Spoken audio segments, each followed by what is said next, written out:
পৃথিবীর জমিনে ইসলাম প্রচার হয়েছে। উসওয়াতুন হাসানা, আমার নবী পাকের উত্তম আখলাক চরিত্র দেখে মানুষ দিবানা হয়েছে।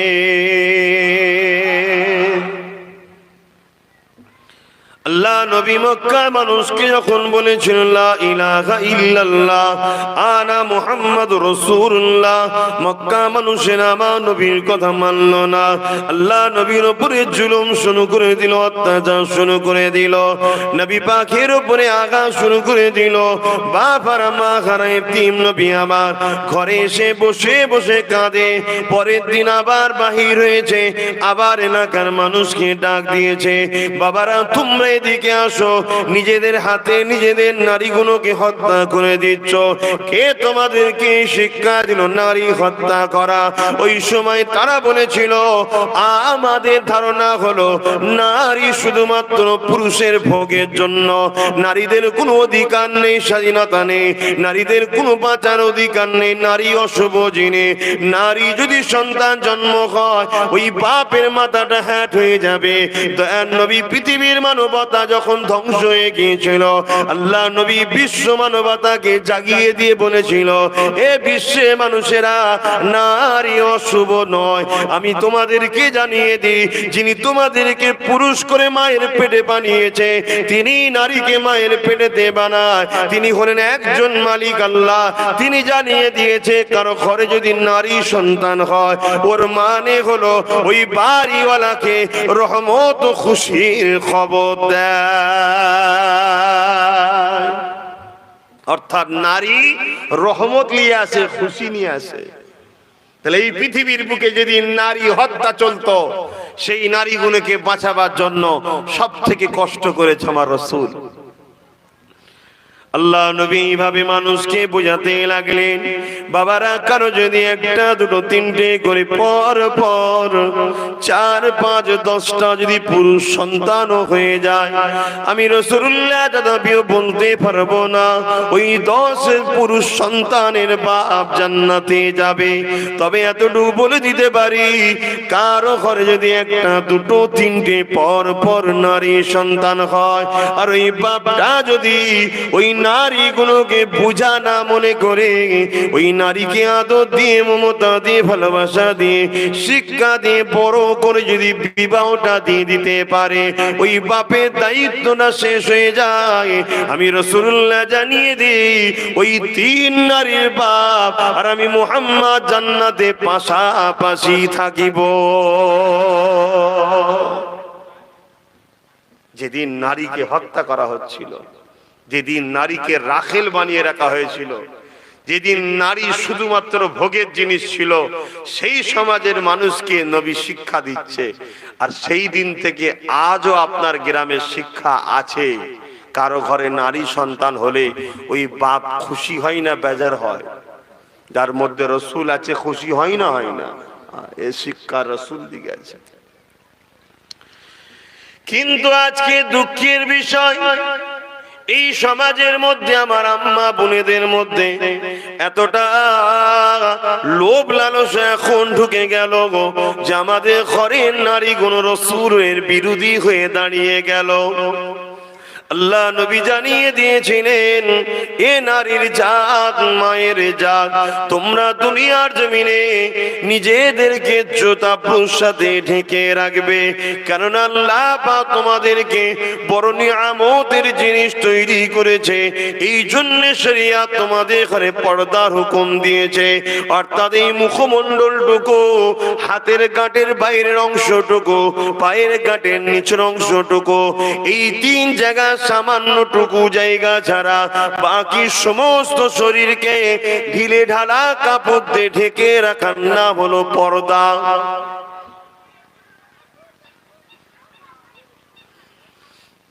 আপনার কাছে যদি একটা হিরে থাকে, হিরের টুকরো, আর একটা রাস্তা তৈরি করা পাথর, হিরেটাও পাথর, রাস্তা তৈরি করাও পাথর, আপনি হিরেটাকে কোথায় রাখবেন আর রাস্তার পাথরটাকে কোথায় রাখবেন বলুন? রাস্তার পাথর তো ও ঘরের ভেতরেও মনে এন্ট্রি করবে না, আর হিরে থাকলে ঘরের ভেতরে এন্ট্রি হবে।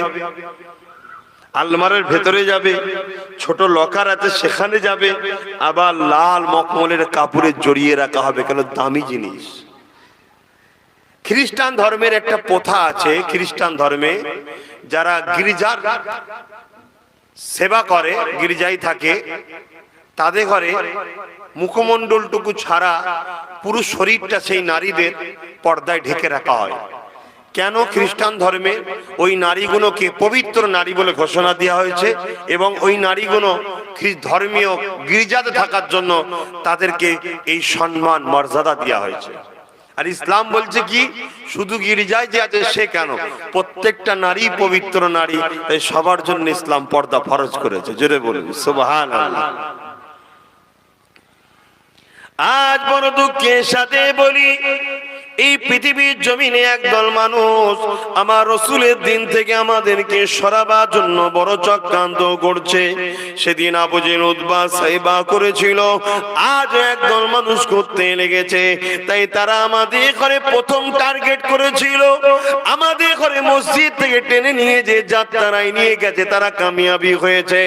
আমাদেরকে মসজিদ থেকে টেনে নিয়ে তারা ফাংশনে বসিয়ে কামিয়াবি হয়ে গেছে। তাদের টার্গেট ছিল মসজিদগুলোকে বিরান করে দাও, মুসলমান ঘরের ছেলেগুলো মসজিদ মাদ্রাসায় যেন না যায়, তারা ওখান থেকে গিয়ে যেন গানে যায়, যাত্রায় যায়, ফাংশনে যায়, তারা যেন ক্লাবে ক্লাবগুলো আড্ডাতে দেয়, তারা যেন মাচানে মাচানে আড্ডা দেয়, দোকানে দোকানে চায়ের দোকানে আড্ডা দিয়ে টিভি দেখে সময়টা নষ্ট করে দেয়। এটা হলো ইসলামের যারা ক্ষতি করতে চায় তাদের এই পরিকল্পনায় তারা কিন্তু কামিয়াবি হয়ে গেছে। 100টা মুসলমান ঘরের পুরুষ যদি থাকে, তার মধ্যে 95টা পুরুষ কিন্তু মসজিদ ছেড়েছে, মাদ্রাসা ছেড়েছে, আল্লাহওয়ালাদের দরবার ছেড়ে দিয়েছে, কোরআনের মাহফিল ছেড়ে দিয়েছে।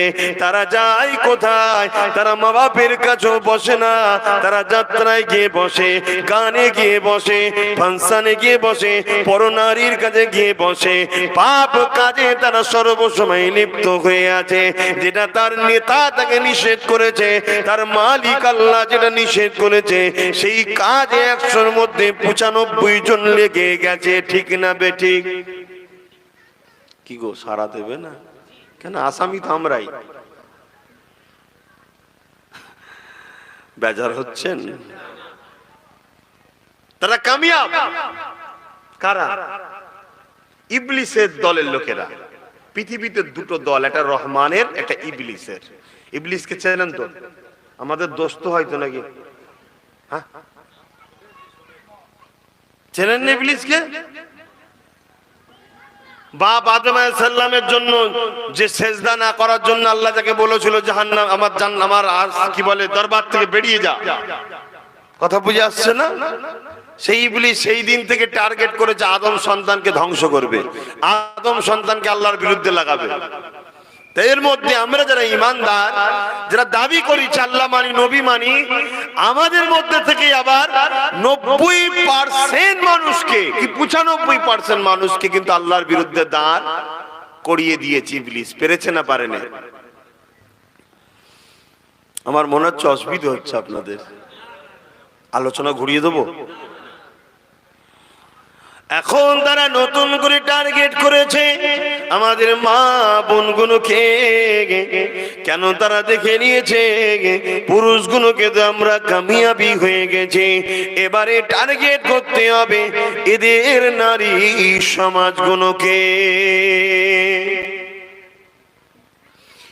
এ যুবকেরা, বাপেরা, নওজোয়ান তরুণেরা, কেননা তারা করোনাদের দেখে নিয়েছে পুরুষদের থেকে নারীদের দোয়াটা আল্লাহ দরবারে বেশি কবুল হয়ে থাকে।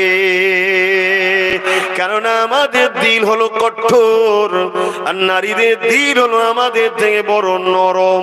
আল্লাহ পাকের দরবারে যখন তারা হাত তোলে, তাদের চোখ দিয়ে যতটা পানি বেরোয়, আমরা পুরুষ আমাদের চোখ দিয়ে পানি বেরোতে চাই না। তাই তাদের দোয়াটা দোয়াটা চট করে মালিকের দরবারে কবুল হয়ে যায়।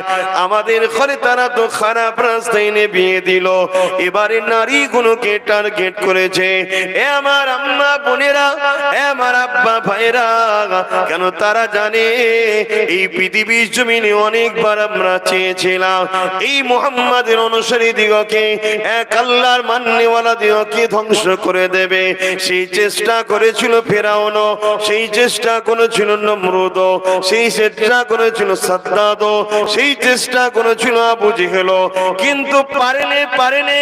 কেননা আমাদের সংখ্যা কম থাকার পরও আমার আল্লাহ পাক রহমতের ফেরেশতা নামিয়ে দিয়ে আমাদের ঘরে বারবার সাহায্য করে এই জমিনের উপরে আমাদের খেয়ে বাঁচিয়ে রেখেছে। তাই তারা দেখতে লেগেছে যে পুরুষগুলোকে তো 95% আল্লাহর বিরুদ্ধে দাঁড় করিয়ে দিলাম, এবারে নারীগুলোকে করতে হবে। কেননা নারীগুলো মহলের মধ্যে রয়েছে। পুরুষ যদি চুরি করে নিয়ে যায়, পুরুষ যদি হারাম ইনকাম করে নিয়ে যায়, পুরুষ যদি ভুল রাস্তাতে ইনকাম করে স্ত্রীকে খাওয়ায়, এর জন্য স্ত্রীর কোনো পাপ হবে না। কেননা স্ত্রীটা কোনো পুরুষের অধীনস্থ, এর জন্য পাপ কিন্তু পুরুষই হবে, নারী এই জায়গাতে ধরা পড়বে না। এই জন্য তারা নতুন ভাবে প্ল্যান করে আমাদের মা বোনগুলোকে ঘর থেকে বার করে আল্লাহর বেখিলাফে শরিয়াতি কাজে লাগাবার জন্য নানান রকম তারা প্ল্যান তৈরি করেছে। খেয়াল করে দেখুন, দেখে মুসলিম এলাকাগুলোতে যাত্রা ফাংশন, মদের আড্ডা, জুয়ার আড্ডা, লটারির আড্ডা এমন করে নতুন করে খোলা হচ্ছে, যাতে করে আমাদের ঘরের মেয়েগুলোকে আমরা লুকিয়ে না রাখতে পারি। তারা সেই জায়গায় আস্তে আস্তে যাবে, আমার রাসূল যেটা অপছন্দ করে সেই কাজে লিপ্ত তারা হবে। হচ্ছে না, হয়নি। তারপরে নতুন করে একটা প্রকল্প বেরিয়েছে, বন্ধন লোন। আপনার দেশে আছে বাড়ি বাড়ি একদম, তাই তো নাকি? আপনার আল্লাহ করে নেন তো নাকি? থাকবে না বলবো,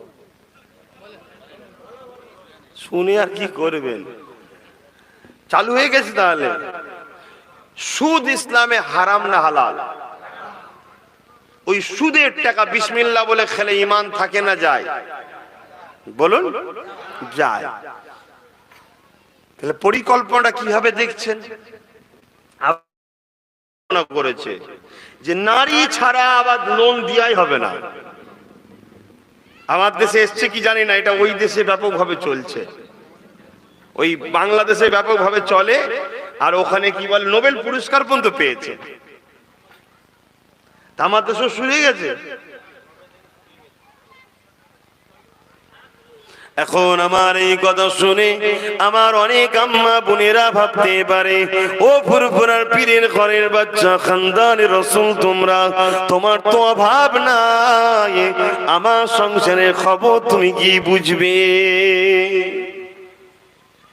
এই পৃথিবীতে কখনো কেউ সুদ নিয়ে, লোন নিয়ে কখনো কামিয়াবি হতে পারে না। হ্যাঁ, যাদের সঙ্গে পিছনে সেটিং থাকে, যারা দেয় তাদের সঙ্গে তারা কামিয়াবি হয়। বুঝতে পারছেন না? আমি বেশি বলবো না। সেই সুদটা, সেই লোনটা তো কম নয়, সে 10,000 কোটি 20,000 কোটি ফ্যাক্টরি করবো, কারবার করবো, দাও না।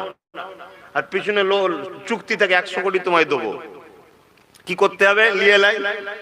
নিয়ে 100 কোটি তো দিয়ে দিল। আর এক জায়গায় ফ্যাক্টরি তৈরি করলো, টোটাল দেখা যাচ্ছে 500 কোটি টাকা খরচ করলো। একদিন রাতারাতি সেই লোক দিয়ে আগুন ধরিয়ে দেবে। বিচার হবে, কোর্টে যাবে, জাহাপানা আমি দেউলিয়া হয়ে গেছি, আমার সব শেষ। কিছু কাপড় পোড়া পাওয়া যাবে না? যাবে না। ইনকোয়ারি হবে তো, আমি মারা যাব, আমি বিষ খাবো, গলায় দড়ি দেবো, জাহাপানা আমার 4 বাচ্চা মরে যাবে, সবাই আত্মহত্যা করবে। জজ সাহেব কি বলবে? ওকে আরো লোন দেওয়া হোক যাতে বাঁচতে পারে। আর বিগত দিনে 10,000 কোটি, এক কাজ করো, ও 10 টাকা করে মাসে সুদবে। 10,000 কোটি যদি সুদে 10 টাকা করে মাসে দেয়, ভাই ও কত পিড়ি লাগবে বুঝতে পারছেন তো? লোনটা আমি নিয়েছি, আমি মারা যাওয়ার পর আমার ছেলে সুদবে, তখন তো কেস ডিসমিস। এরা কামিয়াব হয় আলাদা জিনিস, দেশের দেশের পকেট ফাঁকা করছে। কিন্তু তুমি কি করে কামিয়াবি হবে? 5,000 নিয়ে 10,000 নিয়ে তোমার তো বাড়তি দিতে শেষ। বলেন, লাইন ঘুরিয়ে দিচ্ছি তাহলে। একটা প্রবাদ বাক্য আছে, লোভে পাপ, পাপে মৃত্যু। লোভ করতে নাই। এ যুবকেরা, তরুণেরা, মায়েরা, বোনেরা, অনেকে মনে করতে পারে তুমি পীরের ঘরের ছেলে, দুনিয়ার মানুষ তোমাদেরকে ভালোবাসে। বিশাল লাইন দিয়ে 3 দিন ইসাবে দেখেছি, হাজারো মানুষ টাকা দিবে বলে মুসাফা করে দাঁড়িয়ে আছে। কথা ঠিকই, দেয় না? দেয় না? তোমার তো সংসারের অভাব নাই, তোমার তো খাবার চিন্তা নাই, ডেলি দুনিয়ার মানুষ তোমাদেরকে দাওয়াত দিয়ে নিয়ে যায়, ভালো মন্দ করে করে খাওয়ায়। মা শুনে রেখে দাও, আমি কারো বাড়ি খাওয়া দাওয়া বন্ধ করে দিয়েছি মা। কেননা জানি না কে চুপি চুপি বন্ধনে জড়িয়ে গেছে, আমারও জানা নাই। টোটাল বাইরে খাওয়া বন্ধ করে দিয়েছি, খাই না। ঘরে খাই, ঘরে ফিরে যে খাই। রাস্তায় খিদে লাগলে ওই সাথে ছোলা খেজুর রাখি, ওই খেয়ে নি। আল্লাহ মাফ করুক, চেষ্টা করছি। কেন এই মুখ কিয়ামতের দিন আমায় ফেঁসিয়ে দেবে। আল্লাহকে বলবো, আল্লাহ হারাম খেয়েছে, ধরে লি যাও, জাহান্নামে দাও।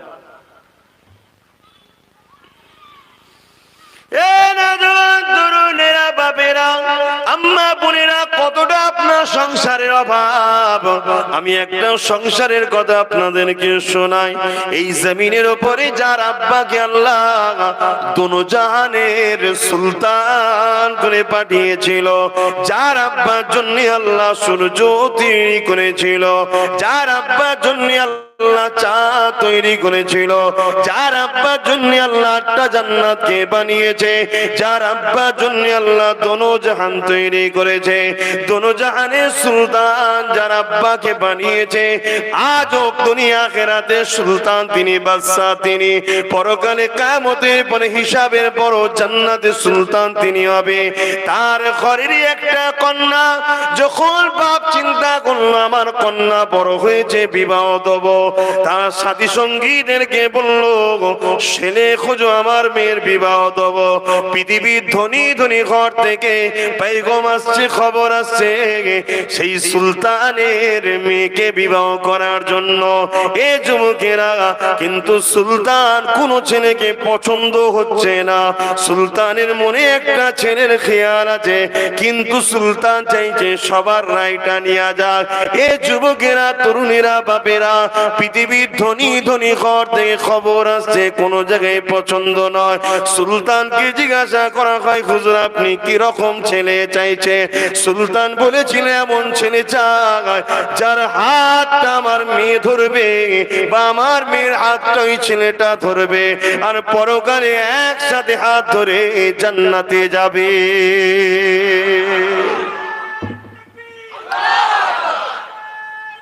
আল্লাহ, ইয়া রাসূলুল্লাহ, ইয়া রাসূলুল্লাহ। দেখো, আর আজকে আমরা কি ভাবি, জামাইটা যদি একটু বড় লোক হয়, ওর পয়সা যদি আবার হজটা ফ্রিতে করা যায়, ভালোই হবে। জামাই কিসের ব্যবসা করে, কিসের টাকা, কত রাত্রিরে ঘর ফেরে, ওসব কিচ্ছু দেখা দেখি দিয়ে দিল। লাস্টে সেই মেয়েটা জ্বলে জ্বলে জ্বলে জ্বলে জ্বলে জ্বলে মরে যাচ্ছে। রোজ রাত 12টা 1টায় ঘরে ঢুকছে নেশা করে। আছে না? নাই। আমি বলছি না যে সমস্ত ধনী লোক খারাপ, এটা বলছি না। কারণ পৃথিবীর বুকে একজন ধনী ছিলেন, যিনার নাম হলো উসমান গনি। আহা, ওই রকম ধনী পৃথিবীতে আসেন আর আসবেও না। একদিন খরা দেখা দিয়েছিল মদিনা শরীফে, মানুষ খেতে পাচ্ছে না, খরা। খুব শিগগিরই পৃথিবীতে খরা আসছে, আমার দেশেও খরা হবে, চিন্তার কোনো কারণ নেই, সারা পৃথিবীতে হবে, মানুষ খেতে পাবে না। তার নমুনা শুরু হয়ে গেছে অলরেডি। আমার দেশের খাদ্য ভান্ডারে মাল খুব কম, যা আছে যদি দেয় মাত্র 25% লোক পাবে, 75% লোক আজকের দিনেই পাবে না, এমন জায়গায় চলে গেছে।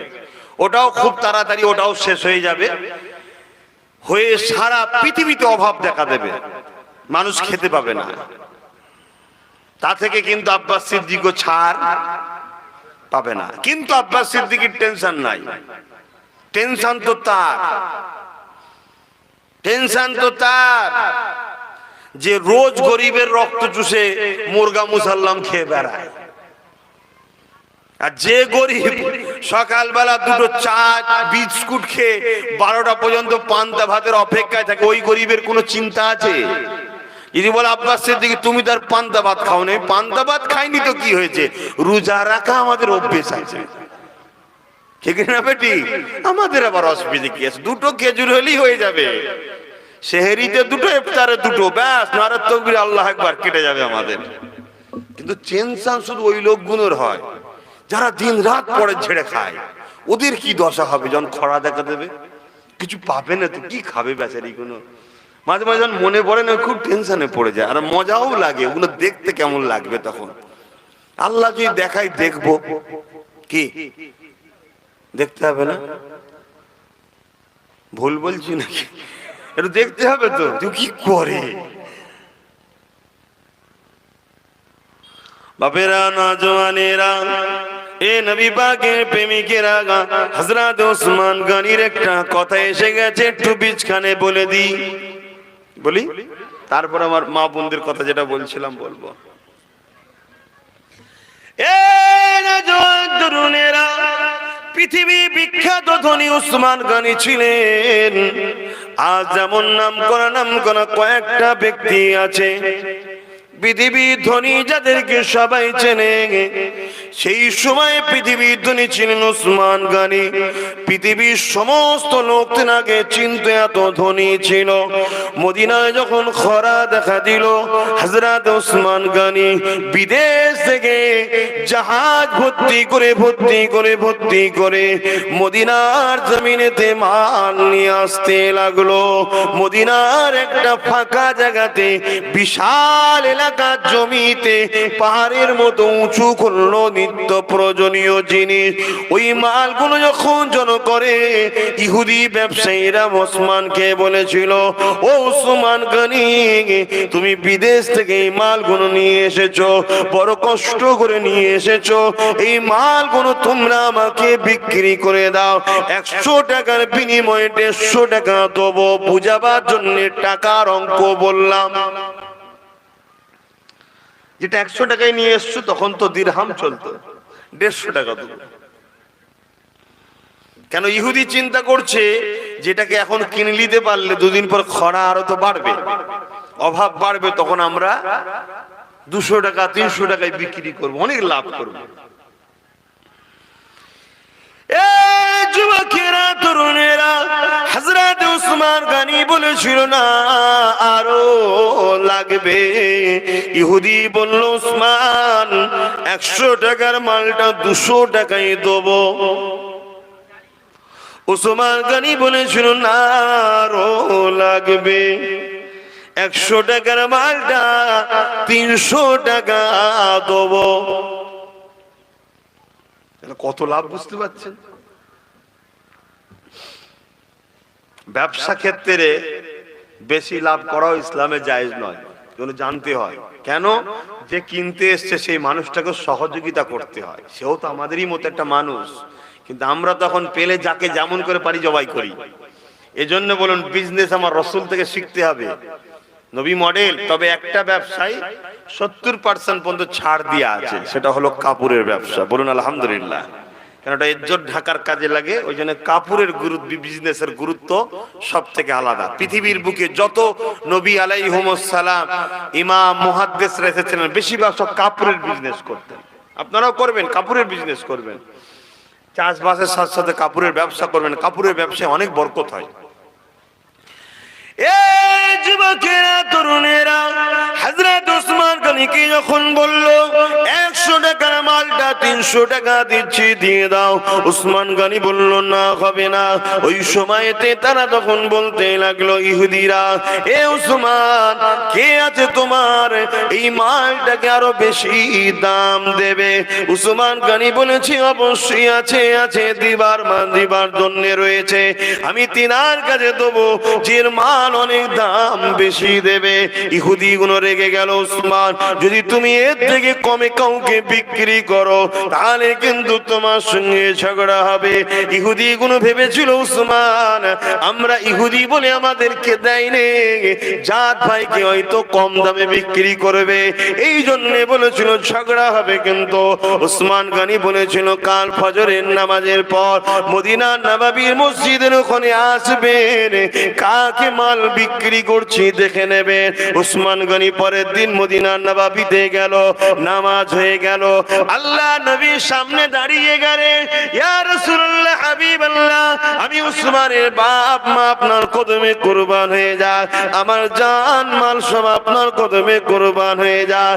ইয়া রাসূলুল্লাহ হাবিবাল্লাহ দুনিয়ায় তো আমার কিছুই নাই, এই উসমানও তো উসমানের নয়, কেন এই জিন্দেগি দিয়েছে আল্লাহ, এই হাত দিয়েছে আল্লাহ, এই কারবারে বরকত দিয়েছে আল্লাহ, আমার বলেই তো কিছু নাই, সবই তো মালিক আল্লাহ, আমাকে বানিয়েছে তিনি, তিনারই তো সবকিছু, তিনার সৃষ্টি এখন খরাতে পড়েছে, বড় ক্ষুধার্ত, যারাই বাচ্চারা কাঁদছে, মা বোনেরা কাঁদছে, বড় পরেশান হয়ে গেছে মদিনার মানুষেরা। ইয়া রাসূলুল্লাহ ইয়া হাবিবাল্লাহ অমুক ফাঁকা জায়গাতে জাহাজ জাহাজ ভর্তি করে করে মাল নিয়ে এসে আমি জড়ো করেছিলাম ব্যবসার জন্য। ইয়া রাসূলুল্লাহ ইয়া হাবিবাল্লাহ নিত্য প্রয়োজনীয় মাল রয়েছে, ওই মালগুলো আপনি ঘোষণা করে দেন সবাইকে, যার যেটা প্রয়োজন ফিরিতে যেন নিয়ে যায়।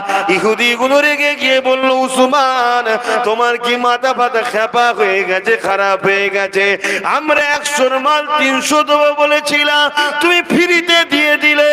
উসমান গনি বলল না, আমার আল্লাহ কোরআনে জানিয়েছে যে আমার সৃষ্টিকে ভালোবেসে তার পেছনে খরচ করবে, ওটা আমার রাস্তাতে খরচ করা হবে, যে আমার রাস্তায় খরচ করবে 700 গুণ বেশি তার বিনিময় দেব। আমি 700 গুণ বেশিতে আল্লাহর কাছে বিক্রি করেছি। ঈমান দেখছেন?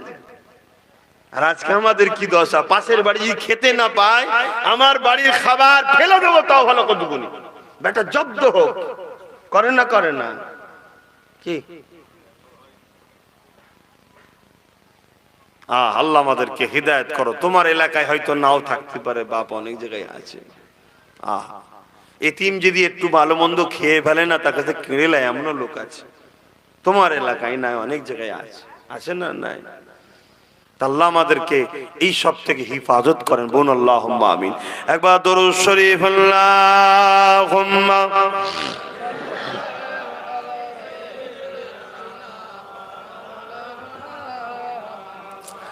ওয়ালা আলি সাইয়্যিদিনা।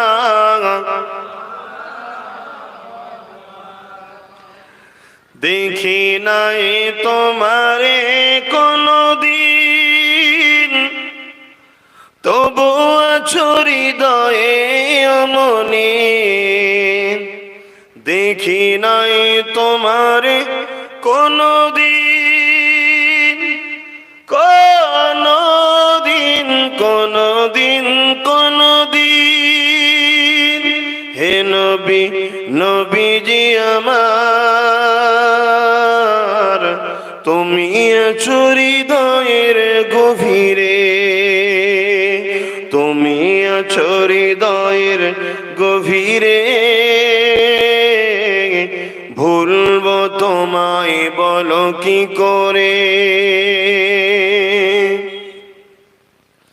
কোরআনের পথ যত খুঁজেছি, হে নবী তোমায় তত চিনেছি, কোরআনের পথ যত খুঁজেছি,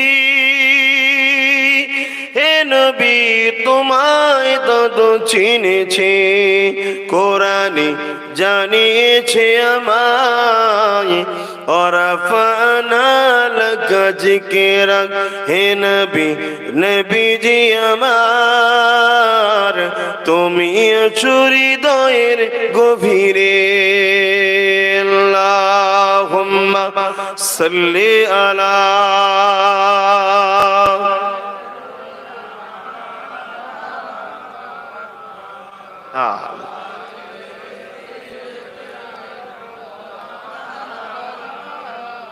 আমার রাসূলের আদর্শ দেখো, নবী কি শিক্ষা দিয়েছে, তোমার যতটুকু প্রয়োজন ততটুকু নাও, তোমার পাশে যদি কেউ না থাকে, তার যদি কিছু না থাকে তো তুমি সহযোগিতা করো।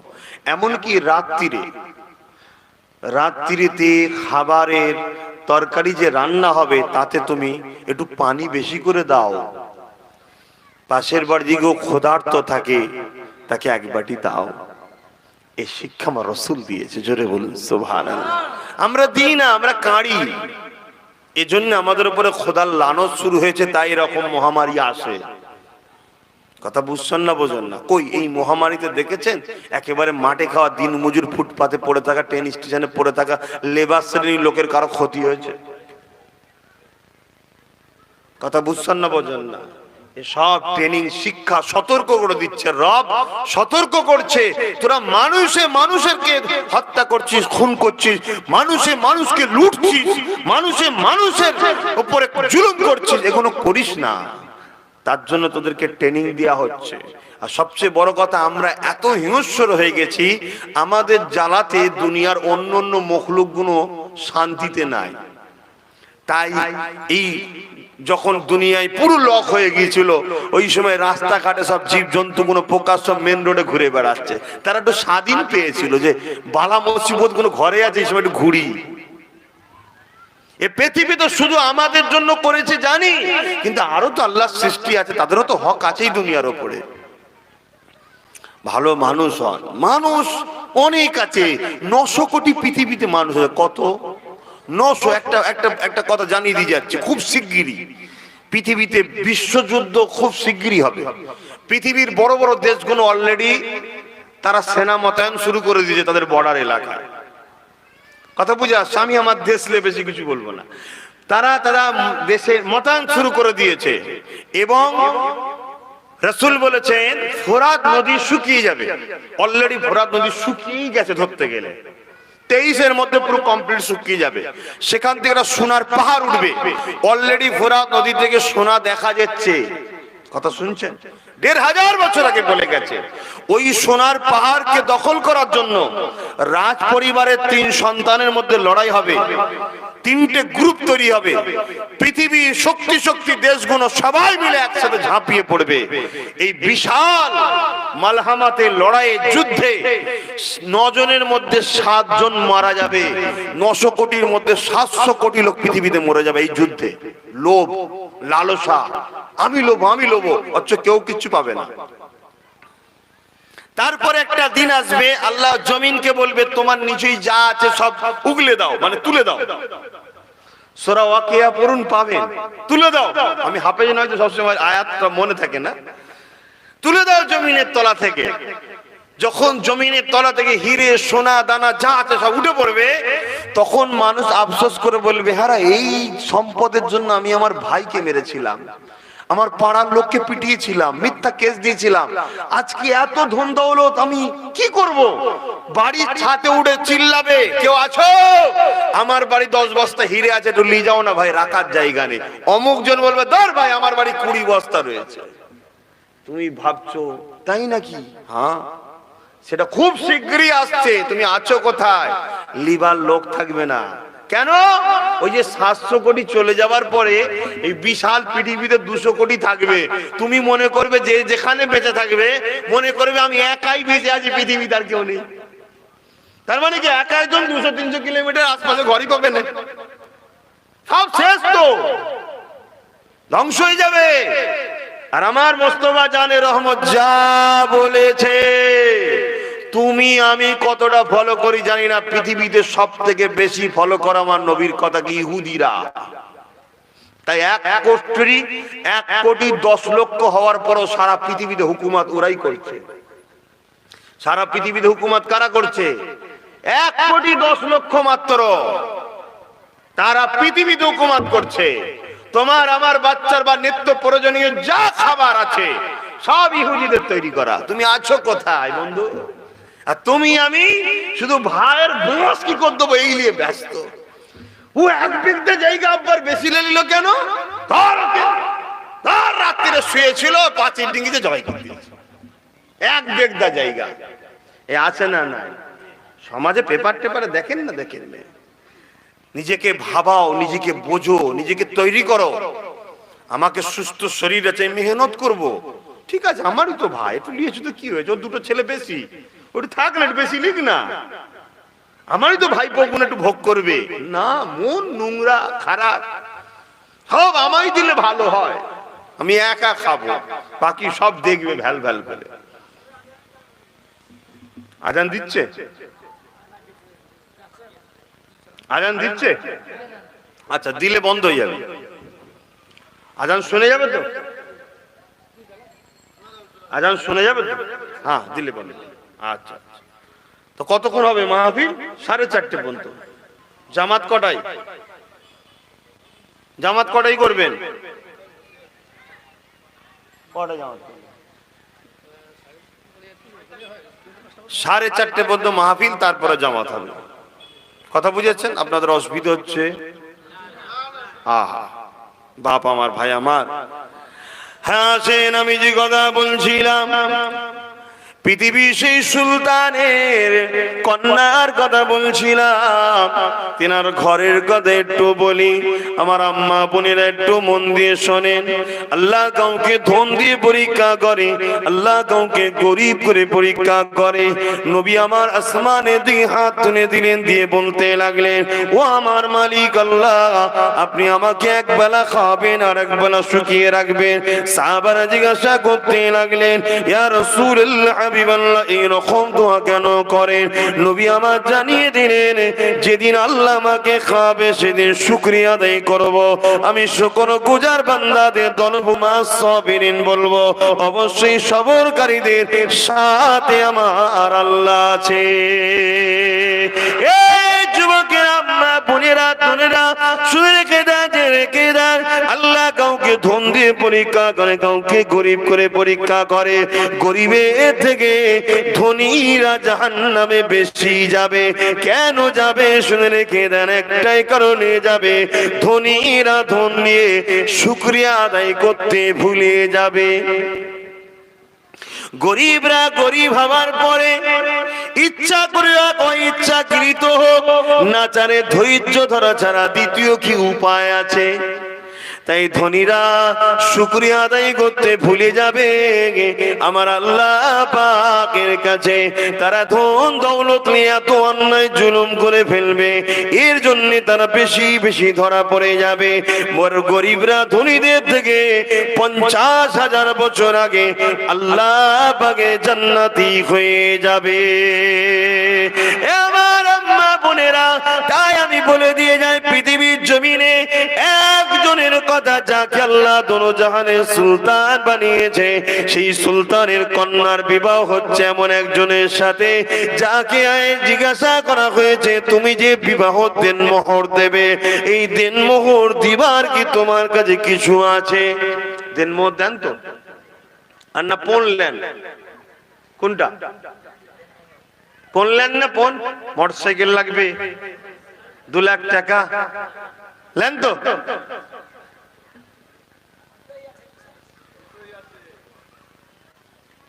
পণটা লিয়া হারাম, আর দেনমোহরটা দেয়া হলো জায়েজ। দেনমোহর দিতেই হবে। ইসলামে নারীর মর্যাদা হলো দেনমোহর, অর্থাৎ সেই নারীকে তুমি অর্থ দাও, দেনমোহর দাও, দিয়ে তার সঙ্গে সংসার করো। আর এখানে আর উল্টো হয়ে গেছে, কি মোটরসাইকেল দিতে হবে, গাড়ি দিতে হবে, 5 লাখ টাকা দিতে হবে। আর আমি চাই যারা এগুলো লাই, আল্লাহ যেন ওই সংসারে পর 4-5টা মেয়ে দেয়। কি সে যখন তার মেয়েগুলোর বেঁধেবে 4-5 20 লাখ বার করে, এবারে তুই পরের বাপকে কষ্ট দিয়ে 4 লাখ 5 লাখ লিয়েছিলিস, 4 লাখ লিয়েছিলিস, এবার তুই বার কর। কি গো, দোয়া করলাম না দোয়া করলাম? হ্যাঁ দোয়াই করছি তো। খবরদার পণ লিও না, পণ লিয়া হারাম।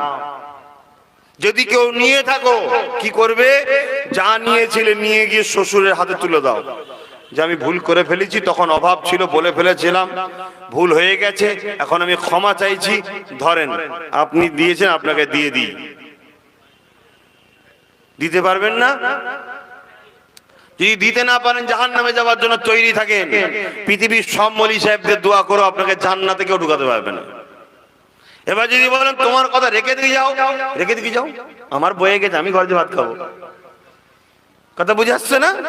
এটা আমার ডিউটি, ক্লাস নিতে এসেছি, শিক্ষা দিচ্ছি। নেবে কি নেবে না সব নিজে যার ব্যাপার, জোর জবরদস্তি ইসলামে চলে না। এখন আবার কিছু কিছু ছেলে আছে তবুও লাইনে, ছেলের বাপ গুলো লাই আবার কি বলে না, বলে না, যেদিন দেখতে আসবে সেই দিন মসজিদের প্রথম কাতারে ঢুকে বসে আছে আগে থেকে। বিআই সাহেব আসছে, একটু হাজি সাহেব, হাজি সাহেব ভাব, মসজিদে ঢুকে বসে আছে। এসে বাড়ির সব কথাবার্তা হয়ে গেছে, এবার খুঁজছে, বলছে ছেলের বাপ কই, ছেলের বাপ কই, বলছে তিনি তো মসজিদে আছে।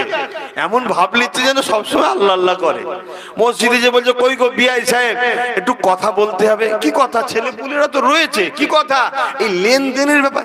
তওবা তওবা, লা হাওলা ওয়ালা কুওয়াতা ইল্লা বিল্লাহ। লেনদেন আবার কি কথা? আল্লাহর ঘরে বসে ওসব আবার আমি ওসব ব্যাপার আমি জানি না।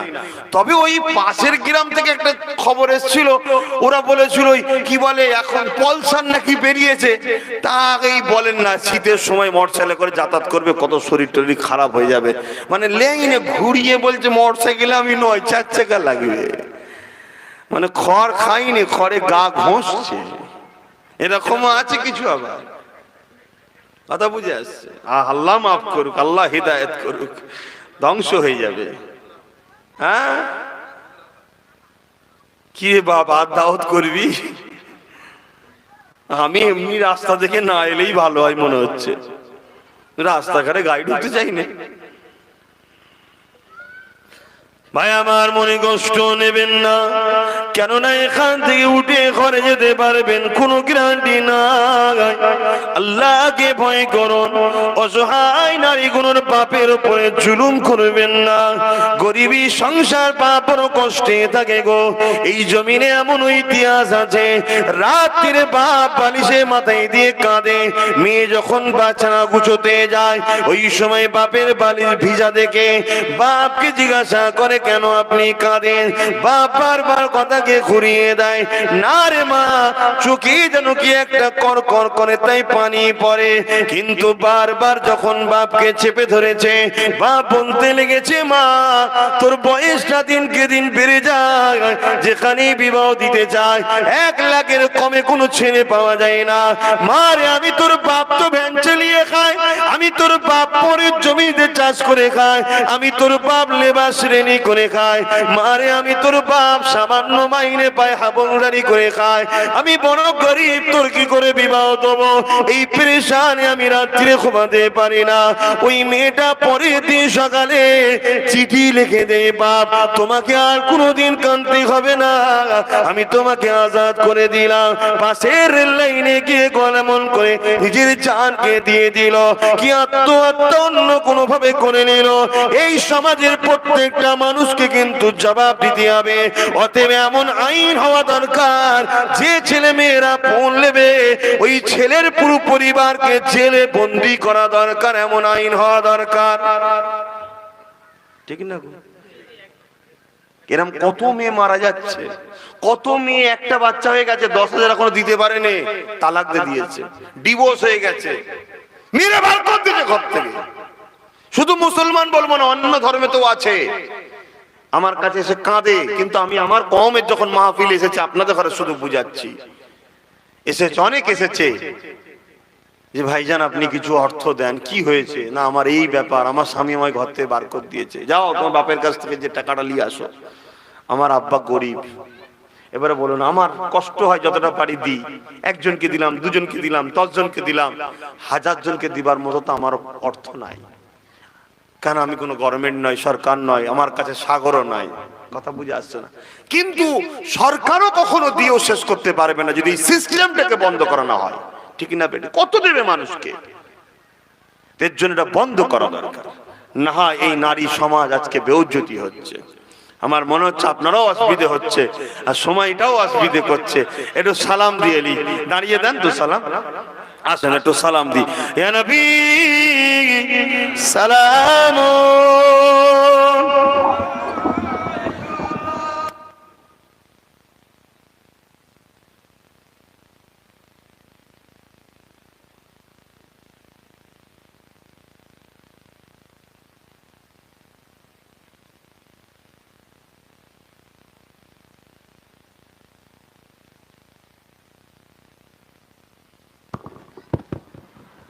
আমরা আমাদের নেতাকে তাজিমের সাথে সম্মানের সাথে একটু সালাম দিই। আল্লাহ পাককে দেখিয়ে মিশকাত শরীফ বাবুল আদব কিতাবুল কিয়াম রসুলকে সাহাবারা দাঁড়িয়ে দাঁড়িয়ে সালাম দিতেন এবং নবীর বেটি ফাতেমা হুজুরের ঘরে যখন দয়ার নবী যেতেন নবী পাককেও ফাতেমা দাঁড়িয়ে সালাম দিতেন। বলুন সুবহানাল্লাহ। তাই বাংলার মানুষ উড়িষ্যা, আসাম, ত্রিপুরা, ওপার মেঘালয় এবং বাংলাদেশ তখন তো একসাথে ছিল, এখন তো ভাগ হয়ে গেছে। আমার দেশ তো বিশাল বড় দেশ ছিল।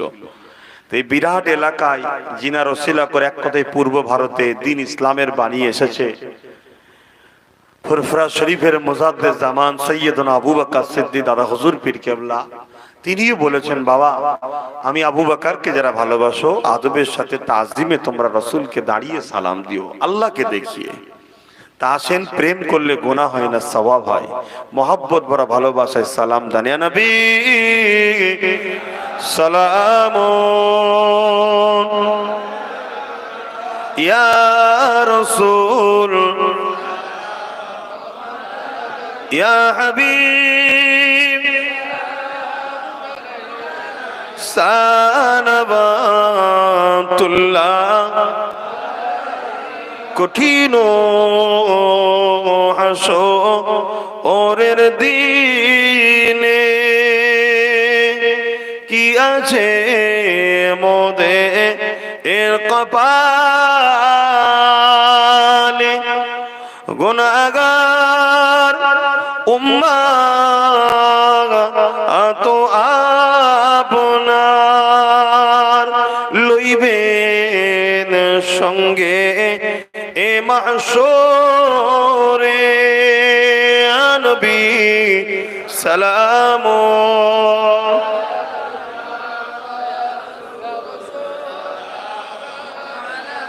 ইয়া হাবিব সালাম সালাবাতুল্লাহ জিবরাইল দিলেন যে আওয়াজ খুলে দাও আসমানের দুয়ার এসেছেন নবী ঈদের সরদার করিতে আল্লাহ আরো দিদার নবী সালামুন ইয়া রাসূল সালামুন ইয়া হাবিব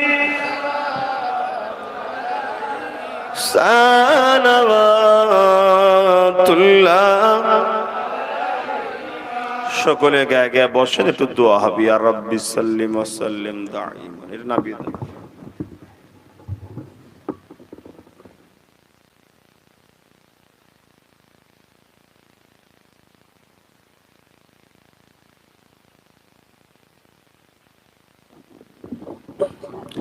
بلغ العلا بكماله كسب الدجى بجماله حسنت جميع خصاله صلوا عليه وآله اللهم صل على سيدنا مولانا محمد وعلى آل سيدنا आने वालों ए तो बताओ शहर मदीना कैसा है। बोलूं सुबहान अल्लाह। মদিনা শরীফে যারা যাবার ইচ্ছা এই যুবক বয়সে যাবেন, তবে বুঝবেন আমার রাসূল কি শিক্ষা দিয়ে গেছে। আমরা তো সেই নবীর শিক্ষা থেকে বেরিয়ে গেলাম। কোন মানুষের দোকানে যদি একদিনে পাশাপাশি দোকান, খদ্দের একজনের দোকানে যাচ্ছে আর একজনের দোকানে যায়নি, আমার মোদির দেশের আদর্শ এখনো রয়েছে। ওই পাশের দোকানদার যার দোকানে খদ্দের বেশি যায়, সে তখন বলে ভাই আপনি ওই দোকানে যান। ভাই তোমার দোকানে রয়েছে, ঠিক আছে আপনি ওই দোকানে যান। কেন না? আমাকে আমার আল্লাহ আজকে অনেক কটা খদ্দের দিয়েছে, কিন্তু আমার ভাইটা, তারও বাচ্চা সন্তান আছে, মাল বিক্রি হয়নি, যান ওর দোকান থেকে কেনেন, ও পয়সাটা নিয়ে ওর বাচ্চার মুখে খাবার দেবে। জোরে বলুন সুবহানাল্লাহ। একদিন দামেস্কের শহরে এক মানুষ বিক্রি করতে গেছে, ইহুদি একজন মুসলমানের দোকানে মাল কিনতে গেছে। কথা বুঝে আসছে? সে বলল যে ভাই আপনি ওই পাশের ওই দোকানটাই যান, একটা দোকান দেখিয়ে দিয়েছে। তোমার দোকানে মাল রয়েছে, দেবে না কেন? ভাই আপনি ওই দোকানে যান। সেই দোকান থেকে মাল কিনেছে। কেনার পরে এই ইহুদিটা মনে মনে করছে যে আমি ইহুদি বলে হয়তো মুসলমানটা আমাকে মালটা দিল না, তাই মালটা কিনে এসে বলছে, আমি ইহুদি বলে তুমি আমাকে মাল দিলে না? বলছে না ভাই, আমার আজকে অনেক বিক্রি হয়েছে, কিন্তু যে ভাইটার দোকানে পাঠালাম সেও কিন্তু একজন ইহুদি সম্প্রদায়, তাকে যে জিজ্ঞেস করুন তো আজকে সারাদিন বিক্রি হয়েছে কি। ঘুরে এসে জিজ্ঞেস করছো তোমার কি আজকে বিক্রি হয়েছে? বলছে না, সারাদিন বিক্রি নেই, আপনি আসলেন বগ্নি হলো। চিন্তা করুন, ধর্ম আমার মুসলমান, আমি ইসলাম, ও ইহুদি, ও খ্রিস্টান, ও হিন্দু, ঠিক আছে, জবাব মালিকের কাছে দেবে, ভুল ঠিক, কিন্তু মানুষ হিসাবে আমাদের সবার তো স্রষ্টা একজন। তাই কেউ ক্ষুধার্ত থাকলে সে মুসলমানেরও ক্ষুধার কষ্ট হবে, অমুসলিম থাকলে তারও খিদাতে কষ্ট হবে। তাই একে অপরে মানুষ হিসাবে হেল্প করা, এই আদর্শ আমার রাসূল শিখিয়েছে। জোরে বলুন সুবহানাল্লাহ। কি দুঃখের বিষয়, আমরা সেই শিক্ষা থেকে সরে গেছি। তাই আজকে আমরা গোলাম তো দূরের কথা, আরো নিচুই কিছু নেমে গেছি আমরা। আর যতদিন আমরা রাসূলের আদর্শে ছিলাম, সারা পৃথিবীর মানুষ আমাদেরকে সম্মান শ্রদ্ধা করেছে, স্যালুট করেছে, আমাদেরকে সবাই চেয়েছে। একদিন ওমর ফারুক হুজুর, তিনাকে এমন করে, তিনি অর্ধেক পৃথিবীর রাজা ছিলেন, অর্ধেক পৃথিবীর শাসনকর্তা ছিলেন, অর্ধেক পৃথিবী তিনি চালাতেন। একদিন এমন করে এক দেশ থেকে একদল খ্রিস্টান সম্প্রদায়ের মানুষ মক্কার জমিনে আসছে। মক্কার জমিনে আসছে, এসে দেখছে যে অর্ধেক পৃথিবীর রাজা কোথায়। দেখছে একটা গাছতলাতে, একটা গাছতলার যেতে বালির ওপরে একটা পাতলা কাপড় বিছিয়ে সেখানে একটা শক্ত খেজুরের গাছের গুড়ি দিয়ে মাথায় দিয়ে শুয়ে আছে। দেখি অবাক, অর্ধেক পৃথিবীর রাজা এইভাবে শুয়ে আছে। অনেক বড় কথা, কেন সময়ের দিকে খেয়াল করছি। তখন সেই খ্রিস্টানরা বলল যে আমরা আমাদের দেশটাকে ইনার হাতে তুলে দিতে চাই, যে নিজের আরামের জন্য রাজকোষ থেকে 1 টাকাও নেয় না, তার আন্ডারে কখনো প্রজারাও কষ্ট পাবে না। জোরে বলুন সুবহানাল্লাহ। তাই আপনারা যারা যুবক আছেন, বড় হয়েছেন, তাকত দিয়েছেন, শুধু নিজের বউ বাচ্চা নিজের পেটটাই বড় কথা নয়, আপনার একটা হক আছে পাড়া প্রতিবেশীর উপরে। আর যারা ক্ষমতাশালী আছেন, আল্লাহ কাউকে লিডার দিয়েছে, নেতৃত্ব দিয়েছে, আপনারা অসহায় মানুষকে সেবা করুন, ভালোবাসুন, পিয়ার করুন, মালিক আপনাকে আরো সাহায্য করবে। आने वालों ये तो बताओ शहर मदीना कैसा है, सर उनके कदमों में रख कर, सर उनके कदमों में रख कर झुक कर जीना कैसा है। आने वालों ये तो बताओ शहर मदीना कैसा है। गुंबद खजरा के साए में बैठ के तुम तो आए हो, गुंबद खजरा के साए में बैठ के तुम तो आए हो। उस साए में रब के आगे, उस साए में रब के आगे सिजदा करना कैसा है। आने वालों ये तो बताओ शहर मदीना कैसा है। दीवानों आंखों से तुम्हारी इतना कुछ तो लेने दो, दीवानों आंखों से तुम्हारी इतना कुछ तो लेने दो। वक्त रोजा पे उनकी, वक्त रोजा पे उनकी आंसू बहाना कैसा है, आने वालों ये तो बताओ शहर मदीना कैसा है। अल्लाहुम्मा सल्ले अला।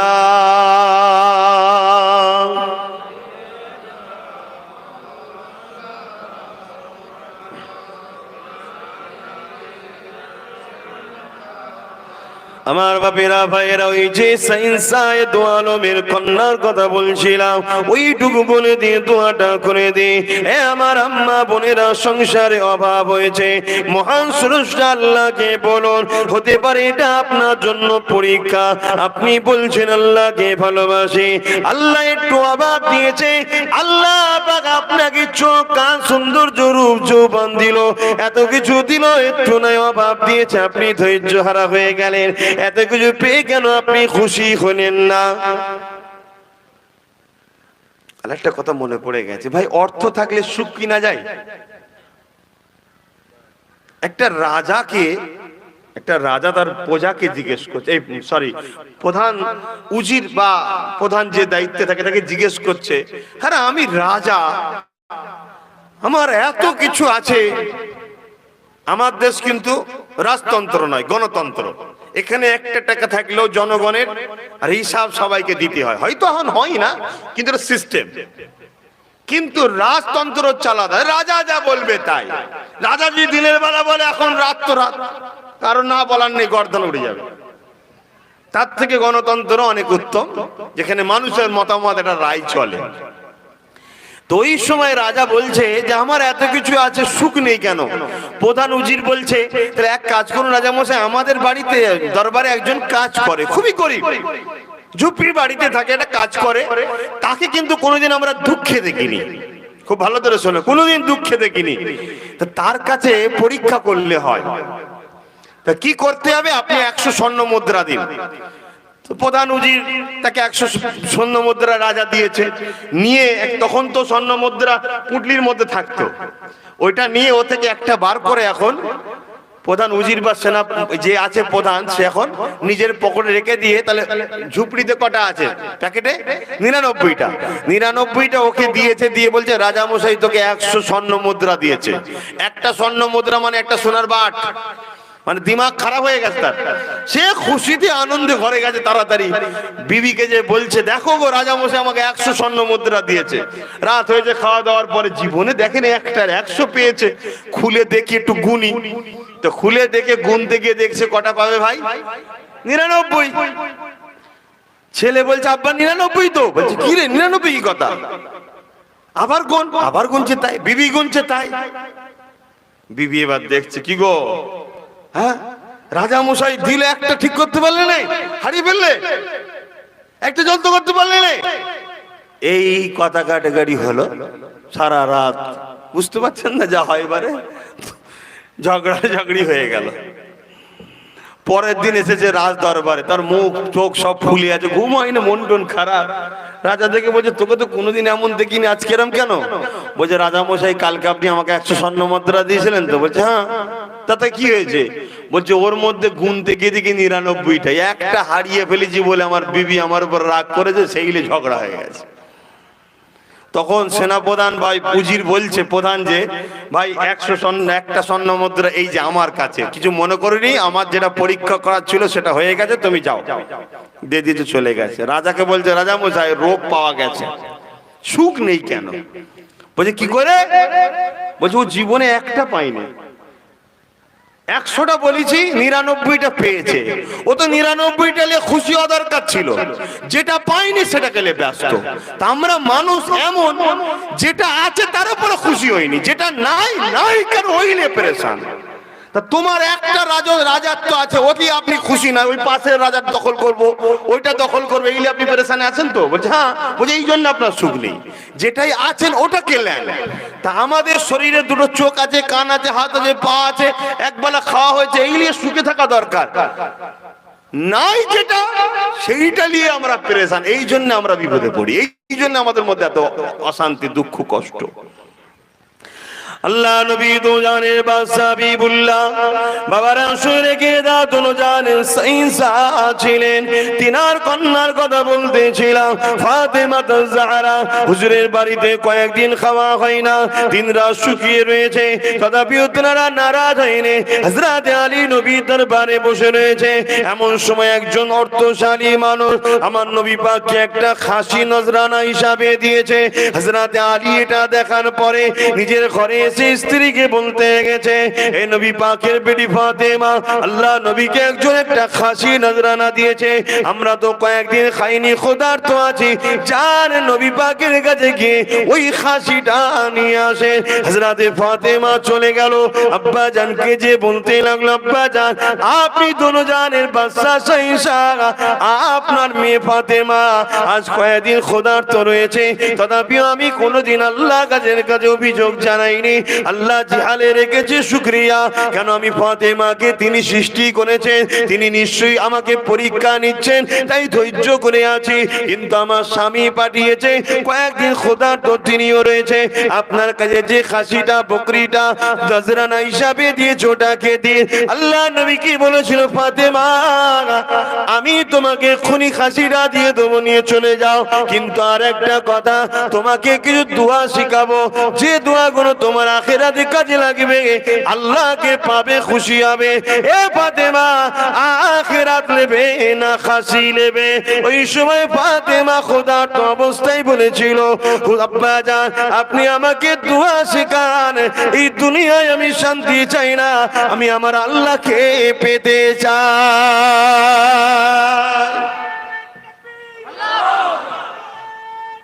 আল্লাহ ইয়া রাসূলুল্লাহ এই রকম সংসার কি আপনাদের গ্রামে কারো আছে নাকি এত গরিব এরপরেও কিন্তু আমরা লোভ সামলাতে পারছি না আল্লাহ আমাদেরকে হেদায়েত করুন তো যাক দোয়া চাওয়া হবে একটু শেষ দরখাস্ত আপনাদের কাছে এই মাহফিলটা হলো খুশি না বেজার এই প্রতিষ্ঠানটা হয়েছে এখানে আলোচনা হয়েছে এখন দোয়া চাওয়া হবে এই মাহফিল এই প্রতিষ্ঠান এই কাজেতে আপনারা সবাই আগিয়ে আসার দরকার আছে না নাই কারণ এগুলো আমাদেরকে কমসে কম এই ছেলেগুলো হালকা বয়সের ছেলেগুলো একটা লতায় তো বসলো কিছু সময় আজকে এটা না হতো এই সময়টাও বসতো না সুবহানাল্লাহ দরুদ শরীফটা পড়তো না আল্লাহর কথা রাসূলের কথা শুনতো না তো এটা হওয়া দরকার আছে না নাই কাল আগামী দিন যা আসছে এগুলো হবে কি আমি জানি না তবে যেগুলো নমুনা আমি দেখছি নমুনা বলছে পরিস্থিতি খুব একটা ভালো নয় তো যাক সময়ের দিকে খেয়াল করে কথা বাড়াচ্ছি না আমি এতটুকু আশা করব এই প্রতিষ্ঠানের জন্য এই কাজের জন্য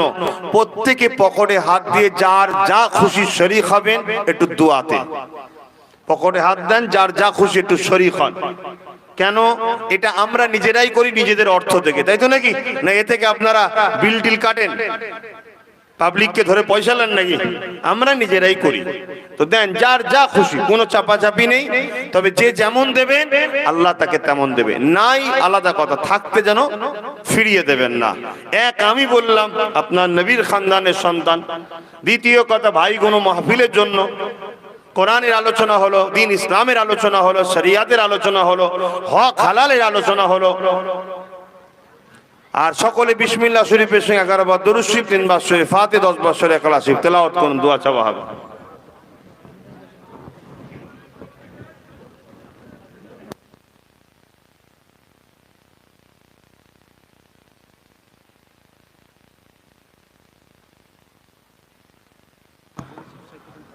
কালকে আবার এই মাহফিলটাই আছে মাগরিব বাদ থেকে শুরু হবে রাত 10টা পর্যন্ত 10:30 11টা পর্যন্ত কালকে কথা বুঝাচ্ছে আমার মা বোনের কাছে বাচ্চাদের ঘরে পাঠাও না তারাও কিছু দিক আম্মা বোনেরা কিছু দেন শুনছেন আগামী কাল রাত 10টা পর্যন্ত মাগরিবের পর থেকে মাহফিল হবে আজকে কেউ নেই তো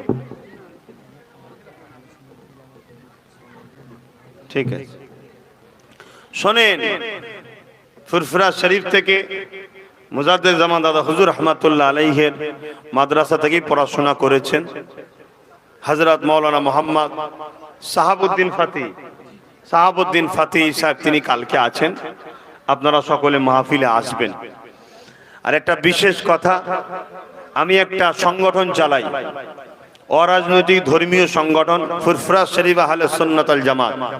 আমার লক্ষ্য দ্বীন ইসলামের বাণী মানুষের কাছে পৌঁছে দেওয়া, শিক্ষা প্রতিষ্ঠানের মাধ্যমে, কিতাবের মাধ্যমে, জলসা মাহফিলের মাধ্যমে। তা দ্বারা আমরা বিভিন্ন শিক্ষা প্রতিষ্ঠান তৈরি করছি এবং নলেজ সিটিও তৈরি করছি। নিশ্চয়ই খবর পেয়েছেন আপনারা, যাবেন দেখবেন কাজ হচ্ছে। এই সংগঠনে যদি কেউ জড়িত হতে চান, দুটো সিস্টেম। একটা কমিটি হয়ে কাজ করার জন্য প্রতিটা বুথে 11 জন করে বা প্রতিটা গ্রামে 11 জন করে কমিটি করা হচ্ছে। তারা ওই গ্রামে গরিব বাচ্চাদের পড়াশোনার জন্য আর জন্য বা বাৎসরিক জলসা মাহফিলের মাধ্যম দিয়ে, শিক্ষা প্রতিষ্ঠানের মাধ্যমে বিভিন্ন দিক দিয়ে তারা সেবা করবে। দ্বিতীয় নম্বর কথা হলো যে আমি ব্যস্ততার মধ্যে থাকি, বাইরে থাকি বা কাজে থাকি, আমি কোনো কমিটি টমিটির মধ্যে থাকতে পারবো না, কিন্তু এই ইসলামিক ফান্ডে আমি একটা দান করব, তারও ব্যবস্থা আছে। তার জন্য আপনারা প্রতি বৃহস্পতি, শুক্র, শনি, রবি ফুরফুরা শরীফের কেন্দ্র অফিস খোলা থাকে, আপনারা যোগাযোগ করবেন। এবং আমি একটা নম্বর দিয়েছি, নম্বরটাও লিখে রাখুন, বা এখানে কেউ দায়িত্ব আছে কি জানেন? আচ্ছা, এখানে যে দায়িত্বে আছে আমার ভাই, যোগাযোগ করবেন।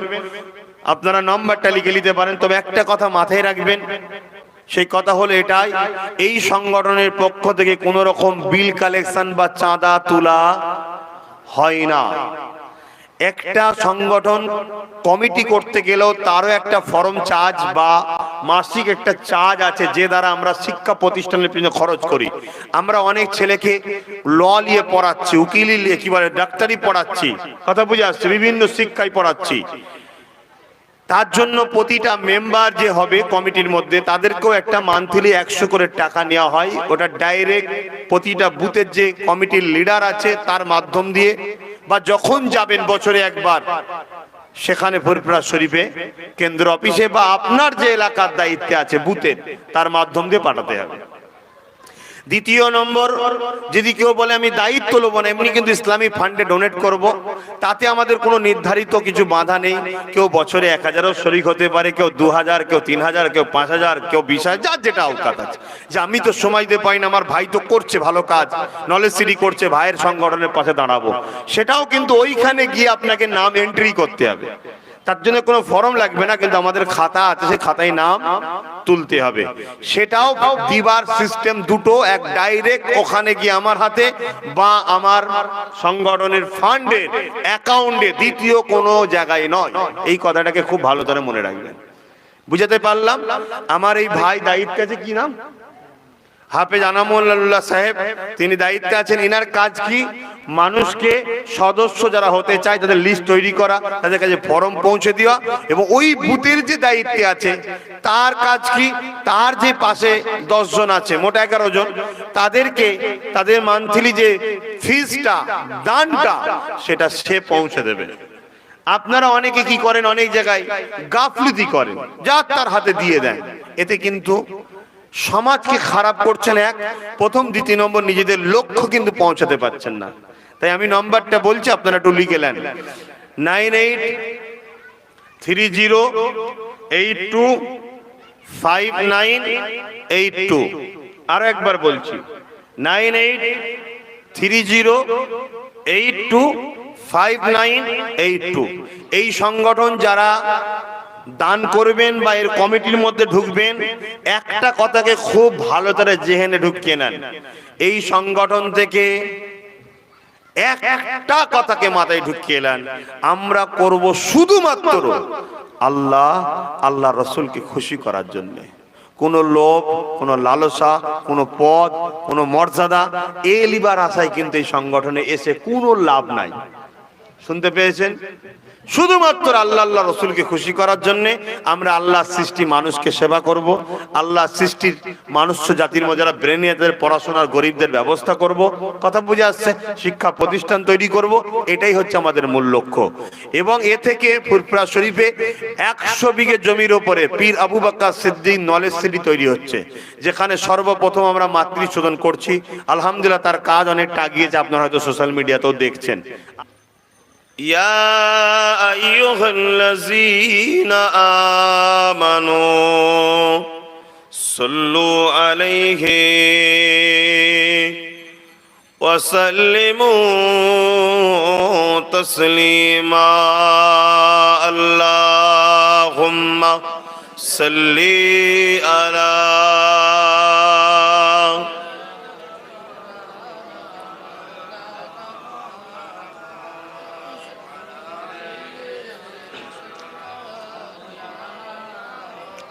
বাপ ভাইরা, এই পৃথিবীতে অনেক ধর্ম আছে, আমি কোনো ধর্মকে পক্ষেও নেই আর কোনো ধর্মের বিরুদ্ধে বলতেও আসিনি, কিন্তু আমরা যে ধর্মের অনুসারী ইসলাম অর্থাৎ সালাম থেকে এসেছে, যার মানে হলো শান্তি, সেই ধর্ম আমাদের কাছে পৌঁছে দিয়েছেন শতশেষ মেসেঞ্জার নবী রসুল পথ প্রদর্শক হযরত মুহাম্মদ সাল্লাল্লাহু আলাইহি ওয়াসাল্লাম। সেই নেতার উপরে আমরা দরুদ পড়ছি, যাকে না বানালেন লাউ লাকা লামা খালাকতুল আফলাক, জমিন আসমান তামাম কায়নাত কিছুই বানাতেন না। হাদিসে কুদসিতে মহান আল্লাহ নিজে বলছেন, জোরে বলুন সুবহানাল্লাহ। তাহলে আমার নেতার সম্মানটা ছোট না বড়? এতে আমরা খুশি হওয়া দরকার। সেই নেতার উপরে দরুদ শরীফ পড়ছেন, একটু মহাব্বত ভরা ভালোবাসাই পড়েন, একটু উচ্চ আওয়াজে প্রাণ ভরা আবেগে পড়ুন। আরেকটা জিনিস দেখে খারাপ লাগছে, আপনারা মোবাইলগুলো রেখে দেন, রেখে দিয়ে আমি তো সামনে আছি আমাকে দেখুন না, দিয়ে দরুদ শরীফ পড়ুন। রেখে দেন মোবাইলগুলো, না হয় আপনাদের মন ওই হাত ধরে আছে আর আছেন এদিক ওদিক করছেন, আপনারা রেখে দেন, কোলে রেখে দেন, রেখে দিয়ে মহাব্বত দরুদ পড়েন, উচ্চ আওয়াজে পড়ুন। কেন আল্লাহ রসুল বলেছেন, যারা আমার উপরে একবার দরুদ পড়ে, মান সাল্লা আলাইহা ওয়াহিদাতান সাল্লাল্লাহু আলাইহি আসরা, আল্লাহ পাক তার উপরে খুশি হয়ে 10টা নেকি দান করে, 10 বার রহমত বর্ষণ করে। জোরে বলুন সুবহানাল্লাহ। এবং দরুদ পড়ার কথা তো আল্লাহ খোদ নিজে কোরআনে বলেছেন, ইন্নাল্লাহা বেশক मैं খোদা ও মালাইকাতাহু এবং আমার ফেরেশতারা ইউসাল্লুনা আলান নবী, यानी হযরত মুহাম্মদ সাল্লাল্লাহু আলাইহি ওয়াসাল্লামের উপরে সাল্লু আলাইহি ওয়াসাল্লাম দরুদ পাঠায়। এবং তারপরে আল্লাহ পাক বলছেন, ইয়া আইয়ুহাল্লাযীনা আমানু, হে ঈমানদারেরা, সাল্লু তোমরাও দরুদ পড়ো, ওয়াসাল্লিমু তাসলিমা এবং সালাম দাও আদব তাজিমের সাথে, দিবার মতো দাও। তো এখন দরুদ সাল্লু দরুদ পড়ো, এই হুকুমটা আল্লাহ আমাদেরকে আদেশ করেছে না করেন? এই আদেশটা কি মানুষকে করেছে না ঈমানদারদের? একটু বলবেন। হ্যাঁ, ঈমানদারদের। দুটো সাইড আছে, একটা ইয়া আইয়ুহান নাস আর ইয়া আইয়ুহাল্লাযীনা আমানু। যেখানে রাসূলের মাকামের কথা, প্রেমের কথা, মহব্বতের কথা, শানের কথা বলেছে, সেখানে কিন্তু ইয়া আইয়ুহাল্লাযীনা আমানু ব্যবহার করেছে। কেন? আমার আল্লাহ জানে যে আমার হাবিবের মাকাম, সম্মান, মর্যাদা এটা মানুষের সবার নয়, এটা ঈমানদারদের কাজ। জোরে বলুন সুবহানাল্লাহ। আর যেখানে সমস্ত মানুষকে এক জায়গায় নিয়ে তিনি মেসেজ দিয়েছে, আমি তোদের রব, এই জমিন আমার, আসমান আমার, বিভিন্ন বিষয়ের উপরে, তখন বলেছি ইয়া আইয়ুহান নাস, তখন বলেছে। তাহলে ঈমানদাররাই যে নবীর প্রেম বোঝে, মাকাম বোঝে, এটাও আল্লাহ বুঝিয়ে দিয়েছে। তা আমি তো ঈমানদারদের নিয়ে আলোচনা করতে বসেছি। তা ঈমানদার হিসাবে উচ্চ আওয়াজে দরুদ পড়ুন, মহাব্বত ভরা ভালোবাসাই পড়ুন। রেখে দাও বাপ, রেখে দিও। শোনো, ছোট ছোট ছেলের হাতে কত বড় বড় ফোন, পড়াশোনা তো সব চুলোই ঠেকে গেল। কি সমাজ হচ্ছে, হ্যাঁ? মহাব্বতে দরুদ পড়েন, আল্লাহুম্মা সাল্লি আলা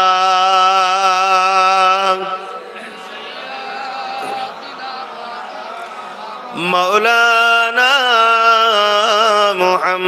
মুহাম্মাদ ওয়া আলা আলিহি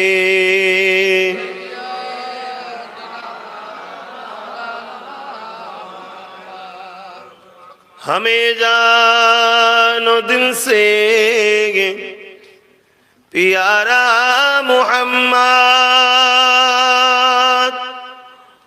मोहम्मद के गम है हमारा मोहम्मद, जो आँखों में आए तो कब तक रहेंगे, ए पर्दा तुम्हारा हमारा मोहम्मद। अल्लाहुम्मा सल्ली अला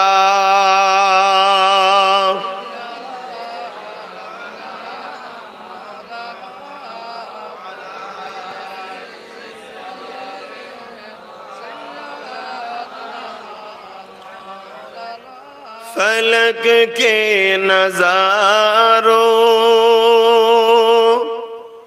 ज़मीं की बहारों, खुशी सब मनाओ, हुजूर आ गए हैं, हुजूर आ गए हैं,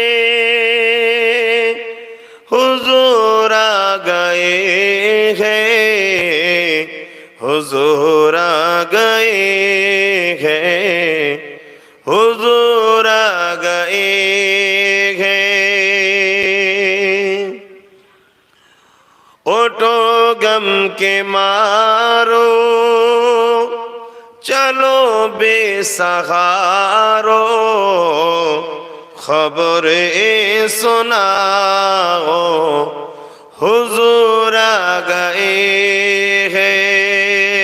अल्लाहुम्मा सल्ली अला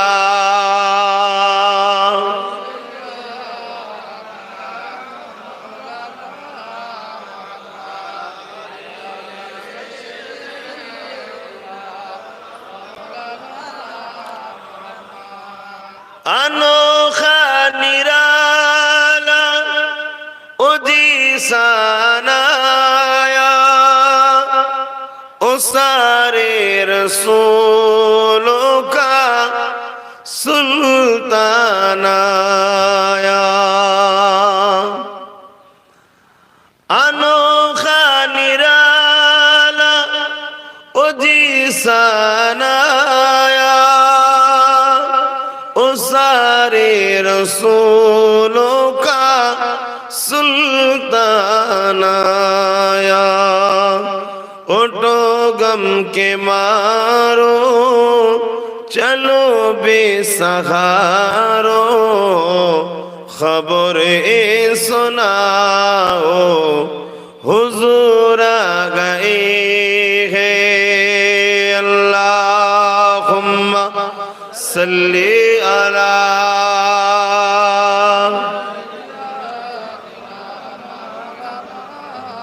वला आली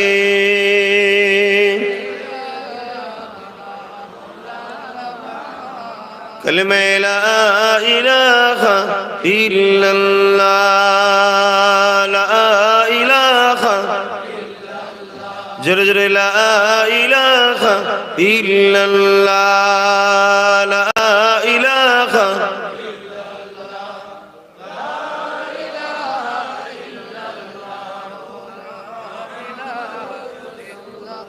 हस्बी रब्बी जल्लल्लाह, माफी कल्बी खैरुल्लाह। हस्बी रब्बी जल्लल्लाह, माफी कल्बी खैरुल्लाह। नूर मुहम्मद सल्लल्लाह, हक़ ला इलाहा इल्लल्लाह, ला इलाहा जबन खुले ला इलाहा इल्लल्लाह, ला इलाहा ला इलाहा ला इलाहा इल्लल्लाह, ला इलाहा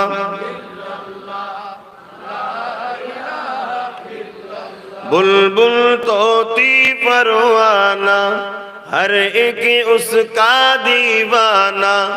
बुलबुल तोती परवाना, हर एक उसका दीवाना, कुम्र किसकी मस्ताना, कौन जगोर का जाना ना। अल्लाह हो अल्लाह हो अल्लाह हो अल्लाह हो अल्लाह हो अल्लाह हो अल्लाह हो अल्लाह हो। अल्लाह आगे देखता है, एक खुदा बस तन्हा है।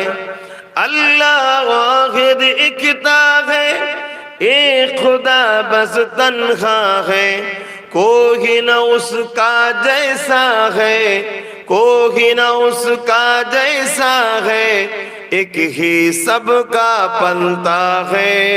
अल्लाह हो अल्लाह हो अल्लाह हो अल्लाह हो अल्लाह हो अल्लाह हो अल्लाह हो अल्लाह हो। मौला दिल का जंग छुड़ा, कल्बे नूरी पाए जिला। मौला दिल का जंग छुड़ा, कल्बे नूरी पाए जिला। दिल को कर दे आईना, दिल को कर दे आईना, जिसमें चमके ये कलमा ला इलाहा इल्लल्लाह, ला इलाहा इल्लल्लाह, ला इलाहा इल्लल्लाह, ला इलाहा इल्लल्लाह, ला इलाहा इल्लल्लाह मुहम्मदुर रसूलुल्लाह। अल्लाहुम्मा सल्ली अला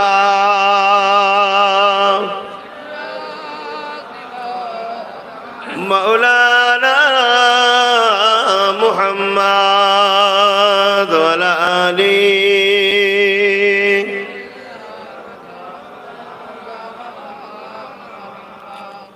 وقال الله تعالى في كلام المجيد والفرقان الحميد وما خلقت الجن والإنس إلا ليعبدون। আমার আব্বা জানেরা, আমার ভাইরা, পর্দা নিশিনা আমার আম্মা বোনেরা, আমার পূর্ব মাদানীপুর গ্রামের জেলার মানুষেরা, কিছু দূর গেলেই হিজলি শরীফ আল্লাহর ওলির দরবার রয়েছে। তো যাই হোক, আজ আপনাদের গ্রামে আমি গুনাহগার, আপনাদেরই পীরের আওলাদ, আপনাদেরই ভাই, কারো কাছে ছোট ভাইয়ের মতো, বড় ভাইয়ের মতো, সন্তানের মতো এসেছি। বিষয় একটাই, আমরা কি করে এই দুনিয়ার বুকে সেই ইসলাম ধর্মের আদর্শ নীতি মেনে পরকালে আল্লাহর দিদার ও দয়ার জান্নাতটা পেতে পারি। এই জমিনে আমার মতো, আপনার মতো হাজারো লক্ষ কোটি মানুষ এসেছে, সবাই কিন্তু চলে গেছে। আমরা কি বিশ্বাস করি চলে যাবার পরেই কি আমাদের সব শেষ, না আবার উঠানো হবে? অবশ্যই আবার উঠানো হবে। সেই দিনটা হবে বিচারের দিন। মহান স্রষ্টা রব্বুল আলামিন তিনি বিচার নেবেন। কিসের বিচার? জমিনের ওপরে তোমরা আমার আইন কানুন মেনেছিলে হ্যাঁ কি না। প্রতিটা জিনিসের একটা রুলস থাকে, আইন থাকে, কানুন থাকে। যেমন আমরা ভারতীয়, আমার দেশের একটা সংবিধান আছে, একটা আইন আছে, একটা কানুন আছে। দেশবাসী বলে দাবি করবো আর দেশের ওই আইনের বিরোধী চলবো, আইনকে বুড়াগুল দেখাবো বা আইনের বিরোধী করব, তাহলে কি তার শাস্তি আছে না নাই? সে কি ভালো দেশবাসী হলো? না। আমরা এটা সবাই বুঝি। ঠিক তেমনি মহান স্রষ্টা, যিনি আমাদের মালিক, তৈরি করেছে আমাদেরকে, এ জমিন যার, আসমান যার, কায়নাত যার, যিনি আমাদেরকে দুটো চোখ দিয়েছে, কান দিয়েছে, খুব মন দিয়ে শোনেন, দুটো হাত দিয়েছে, পা দিয়েছে, কিডনি দিয়েছে, হার্ট দিয়েছে, দিমাগ দিয়েছে ভালো মন্দ বিবেচনা করার, জবানে কথা দিয়েছে, দাঁত দিয়েছে খাদ্য চিবাবার, এবং দুই ধরনের দিয়েছে, এক ধরনের শাক সবজি খাবার আর এক ধরনের গোস্ত খাবার, দুই ধরনের দাঁত। এই সব কিছু তিনি দিয়ে আমাদের ঘরে কত সুন্দর করে বানালেন। আবার একা একা ভালো লাগবে না বলে আবার জোড়া দিয়েছে, নারী বানিয়েছে, যাতে করে একে অপরের সাথে খুশি আনন্দ গল্প, তার মাধ্যম দিয়ে আবার আমাদের সন্তান, পরের প্রজন্ম, ভবিষ্যৎ, এসব সিস্টেম তৈরি করেছেন কে? একটু জোরে বললেন না? আল্লাহ। তিনি আমাদের ঘরে সূর্যর আলো দিয়েছে, যাতে করে আমরা এই আলোতে কারবার, ব্যবসা, চাষবাস, আমাদের প্রয়োজনীয় কাজ করতে পারে। তাই লাইট জ্বালিয়ে দিয়েছে, সারা ওয়ার্ল্ডে চলছে এই আলো, এক সূর্য সারা ওয়ার্ল্ডকে দিচ্ছে। আর রাত্রির জন্য তিনি নাইট ল্যাম্প হিসাবে চাঁদকে ব্যবহার করেছে, বা তারা, নক্ষত্র, বিভিন্ন জিনিস আমাদের জন্য সাজিয়ে দিয়েছে। রাত আমাদের জন্য তিনি আরামের করেছেন, আমরা ঘুমাবো। হাদিস পাকের মধ্যে আছে, আমার রাসূল পাক সাল্লাল্লাহু আলাইহি সাল্লাম ঈশার নামাজের পর জেগে থাকাটাকে অপছন্দ করতেন। তিনি সন্ধ্যার পরে পরেই খাওয়া দাওয়া করে নিতেন এবং রাত্রিরে ভারী খাবার খেতেন না। আমরা কিন্তু রাত্রিতেই বেশিরভাগ বিয়ে বাড়ি ফেলি, আর একদম পুরো এক গলা পর্যন্ত পরের পায়া ঝেড়ে খাই। কি হয় না? হয় না? ওটা আমাদের জন্য প্রচুর ক্ষতি হচ্ছে। এমনকি মানুষের কলিজা কোন আস্তে আস্তে শুকিয়ে যাচ্ছে, তাই অল্প বয়সে মানুষ মারা যাচ্ছে। তো এর জন্য রাসূল পাক সাল্লাল্লাহু আলাইহি ওয়াসাল্লাম আমাদেরকে খাদ্য তালিকাও শিখিয়েছে, যেটা মহান স্রষ্টারই সিস্টেম।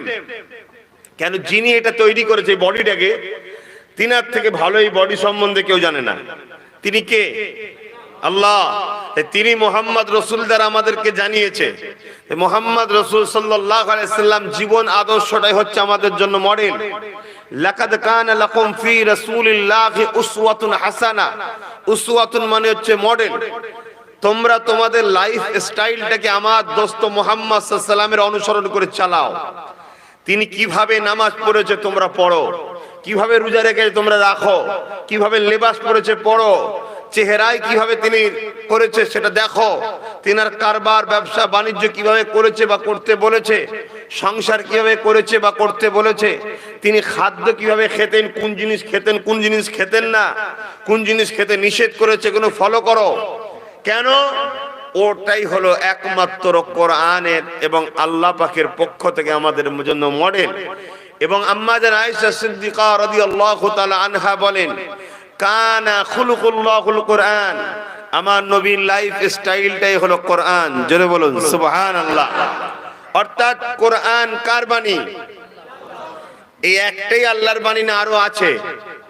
হ্যাঁ, 104টে মোট আসমানি কিতাব। কটা? 4টে। তার মধ্যে সর্বশেষ আসমানি কিতাব হলো কোরআন শরীফ। এর আগে আরো এসেছে, তার মধ্যে আমরা আরো 3টের নাম জানি, তাওরাত, জাবুর, ইনজিল, কিন্তু বাকি 100টার নাম জানি না।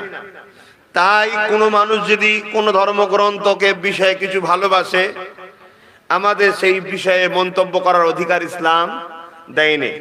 কেন? হতে পারে তার মধ্যে কিছু কথা ভালো আছে, বাকিগুলো হয়তো কেউ সংযোজন সংশোধন করে দিয়েছে, নিজেদের স্বার্থ মতো ঢুকিয়ে দিয়েছে।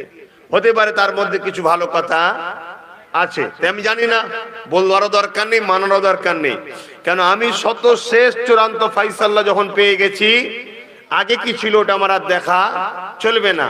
আমি একটা ডাক্তারের কাছে গেছি, আমাকে একটা প্রেসক্রিপশন করেছে, তোমার এই রোগের জন্য এই এই ট্যাবলেট এই সময় খাবে, এই সিরাপ গুলো।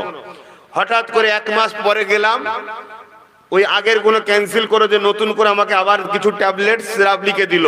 তাহলে আগের গুলো ওটাও ডাক্তারের, কিন্তু ওটা আমার জন্য আর গ্রহণযোগ্য নয়। 100টা কিতাব আরো আসমানি আছে, আমার জন্য গ্রহণযোগ্য নয়। কেন? নতুন প্রেসক্রিপশন করে দিয়েছে কি সেইটা আমার জন্য। নতুন আমার জন্য যেটা শেষ এসেছে সেটা হলো কোরআন শরীফ। জোরে বলুন সুবহানাল্লাহ।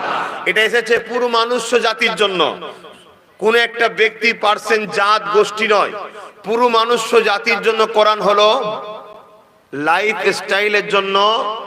তোমার জন্য কোরআন, তোমার কিভাবে চলবে, টোটাল তোমার গাইড বুক কোরআন শরীফ। জোরে বলুন সুবহানাল্লাহ।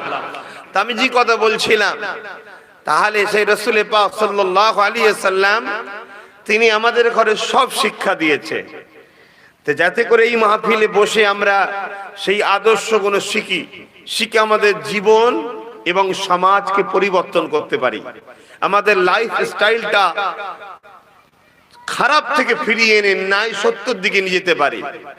যখনই এই জমিনের উপরে মানুষ মহান স্রষ্টাকে ভুলে গিয়ে নিজেদের কাল্পনিক ধর্মের বিশ্বাসের দিকে গেছে, তখনই সমাজের বুকে ফিতনা হয়েছে, অশান্তি হয়েছে, আগুন জ্বলেছে, দাবানলের মতো দাউ দাউ করে আগুন জ্বলেছে সমাজে। ওই মানুষগুলোকে শান্তি ও কল্যাণের রাস্তা দেখাবার জন্যই মহান স্রষ্টা তার পক্ষ থেকে মেসেঞ্জার নবী রসুল পয়গম্বর পাঠিয়েছে। 1,00,000 মতান্তর 2,24,000 নবী রসুল পয়গম্বর পথ প্রদর্শক মেসেঞ্জার এসেছেন মহান স্রষ্টার পক্ষ থেকে। মাত্র আমরা 26 থেকে 27 জনের নাম জানি, বাকি তাহলে এখনো কত রয়েছে বুঝতে পারছেন। তাই আমরা কোন ব্যক্তি সম্বন্ধে ভুল মন্তব্য করতে পারি না। কেউ যদি বলে ইনি ধর্মগুরু আমাদের 7,000 বছর 8,000 বছরের আগের এসেছিল, ভাই তার মধ্যে আমার ভালো মন্তব্যও নেই, খারাপ মন্তব্যও নেই, আমি চুপ থাকবো। কথা বুঝছেন না, বোঝেন না? কেন? এখনো 1,00,000 মতান্তর 2,24,000 নবী রসুল এসেছে, তার মধ্যে মাত্র 27-28টার নাম পাচ্ছি। তা না জানি হয়তো তিনি ভালো মানুষ ছিল, দুনিয়ার পরিস্থিতির শিকার হয়ে যে তারও একটা হয়তো উপাসনা শুরু হয়ে গেছে, কিন্তু তার তো দোষ নয়, ঠিক না বেটি? আজকে আজমির শরীফে আমরা গেলে দেখতে পাই কি অনেক মানুষ খাজা গরিবের নামাজের কদমে গিয়ে মাথা সেজদা দিচ্ছে, আছে না নাই? এর জন্য খাজা হুজুর কি দোষী? তিনি তো সেজদা করতেও বলেন আর করেও না। এর জন্য এইরকম ভাবে দেখা যাচ্ছে একটা ভালো মানুষ হয়তো ছিল, তার সম্বন্ধে আমি মন্তব্য করলাম, ফেসে যেতে হবে। কিন্তু আমাদের জন্য যখন শিক্ষক হিসেবে পেয়ে গেছি মোহাম্মদ রসুলকে, আমার কারো দিকে তাকাবার দরকার আর কারো প্রশংসা করারও অত ব্যস্ত হওয়ারও দরকার আর বিরোধী করারও দরকার নাই। আমি আমার লিডারটাকে নিয়ে খুশিতে থাকি, এটাই আমার জন্য যথেষ্ট। জোরে বলুন সুবহানাল্লাহ। একদিকে কিতাব হিসেবে পেলাম শ্রেষ্ঠ কিতাব কোরআন, আর শিক্ষক হিসেবে পেলাম শ্রেষ্ঠ শিক্ষক হযরত মুহাম্মদ সাল্লাল্লাহু আলাইহি ওয়াসাল্লাম। তো সেই নবী পাক সাল্লাল্লাহু আলাইহি সাল্লাম পৃথিবীর বুকে 63 বছর দুনিয়াবি জিন্দেগি হায়াতে ছিলেন। 12 রবিউল আউয়াল সোমবার শবে সাদেকের সময় দুনিয়া এসেছিলেন, 63 বছর হায়াতে ছিলেন। 40 বছর যখন বয়স হয় তখন থেকে তিনি আল্লাহ পাকের যে দায়িত্ব দিয়েছিলেন কাজ, রিসালাতের প্রচার, তাওহীদের প্রচার, ইসলামের প্রচার, একত্ববাদের প্রচার, মানবতার প্রচার, সভ্যতার প্রচার, ইনসাফের প্রচার, ইনসানিয়াতের প্রচার, কল্যাণের প্রচার, মুক্তির প্রচার, দেশপ্রেমের প্রচার, ইনসানিয়াতের প্রচার, এক কথায় সমস্ত উত্তম কাজ যে সালাম থেকে ইসলাম, সেই ইসলামের প্রচার শুরু করলেন। সর্বপ্রথম তিনি প্রচার করেছিলেন মক্কা জমিনে, তিনার এলাকার মানুষদের ঘরে ডেকে নিয়ে কাবা শরীফের পাশে একটা উঁচু জায়গায় দাঁড়িয়ে এলাকার লোককে ডাক দিলেন। এলাকার লোক সব এসে ভিড় করলো। তার মধ্যে রসুলের পরিবারের আত্মীয় স্বজন, চাচারা, চাচতো ভাইয়েরা, চাচিরা, আত্মীয় যা আছে সব ভাই তারাও জমায়েত হয়েছে, পুরো এলাকার মানুষ জড়ো হয়েছে। সবাইকে লক্ষ্য করে বলছে, আমাকে তোমরা কোন নজরে দেখো? সবাই বলল, মোহাম্মদ তুমি খুবই ভালো, 40 বছর তোমাকে আমরা দেখছি, আমার সাথে বড় হচ্ছ, 40 বছর কখনো তুমি কোনো মানুষের ক্ষতি চাও না, অথচ কারো কোনো ক্ষতি হলে নিজের জানকে বাজি লাগিয়ে তার উপকার তুমি করো। জোরে বলুন সুবহানাল্লাহ। তুমি ছোটবেলা থেকেই সবার থেকে ভিন্ন। আর কোন জায়গার কথা বলছি? যে সময়ে বাপ নিজের মেয়েকে জ্যান্ত পুঁতে দিত, যে সময়ে ছেলে তার মাকে হত্যা করত, যে সময়ে সর্বসময় দাঙ্গা ফাসাদ, কাটাকাটি, খুনোখুনি, এইটাকে তারা নিয়ে মস্তিতে ছিল। এবং কাজের মতো একটা মেলা হতো, যেখানে বাজারে আলু পটল যেমন বিক্রি হয়, সেখানে নারী বিক্রি হতো এবং পুরুষও বিক্রি হতো। ধনী লোকরা কিনে নিয়ে যেত, বাড়ির যে চাকর চাকরানি বানিয়ে রাখতো, ওই দাসীগুলোর গর্ভে সন্তান হতো। কন্যা সন্তান হলো দাসী এবং সন্তান উভয়কে মেরে দিত, আর পুরুষ সন্তান হলে সন্তানটাকে নিয়ে দাসীটাকে মেরে দিত। এমন একটা জঘন্য পৃথিবীতে ছেয়ে গিয়েছিল। তারা কেউ কিন্তু এক আল্লাহকে মানত না, তারা মানত আল্লাহর বিরুদ্ধে নিজেদের হাতের তৈরি করা 360টা নকল খোদার উপাসনা করত। তাই তারা এত আগুন জ্বলিয়ে দিয়েছিল। এবং রোমের মতো সাম্রাজ্য, রোম তখনকার সময়ে পৃথিবীতে সভ্যতা ছিল সব থেকে বেশি রোমে। আজ যেমন আমরা সবাই আমেরিকাকে বলি সব থেকে সভ্যতা সর্বদিক দিয়ে উন্নত, কিন্তু সভ্যতার নামে পথি আমেরিকার থেকে আমার দেশ এবং আমার রাজ্য অনেক ভালো। কেন বলেন? আমেরিকাতে প্রতি সেকেন্ডে একটা করে নারী হত্যা হয়, ধর্ষিত হয়। আমার দেশ ও আমার রাজ্যে সেটা হয় না, বলুন আলহামদুলিল্লাহ। কিন্তু ওরা এত মডার্ন, পৃথিবীর বুকে এখন বলে ওরাই সবকিছু, কিন্তু খুব তাড়াতাড়ি আমেরিকার হাত থেকে ক্ষমতা চলে যাচ্ছে ইসরায়েলের হাতে। সারা পৃথিবীকে চালাবে ইসরায়েল। এতদিন চালাচ্ছিল আমেরিকা, এবারে চালাবে ইসরায়েল। অলরেডি চলেই গেছে। তাই নতুন করে আমেরিকা মুসলিম একটু দরদি দেখাচ্ছে। যদি মুসলিম 53 বা 57টা দেশ আছে, যদি আমাকে একটু সাপোর্ট করে, কেন চলে যাচ্ছে পাওয়ার, যাক ওটা অন্য বিষয়। তারপর একটু দুনিয়ার ভৌগোলিক পরিস্থিতি জানতে হবে। মাথা হ্যাট করে শুধু ঘাস খেলে হবে না, একটু মাথা তুলতে হয়, মাঝে মাঝে তুলে দেখতে হয় কি হচ্ছে। না হয় যেদিন তুলবেন দেখবেন সব অন্ধকার হয়ে গেছে, আর দিশে খুঁজে পাবেন না। তো একটু টাচ দিলাম। তা আমি যে কথা বলে যাচ্ছি, কি কথা বলছিলাম? হ্যাঁ,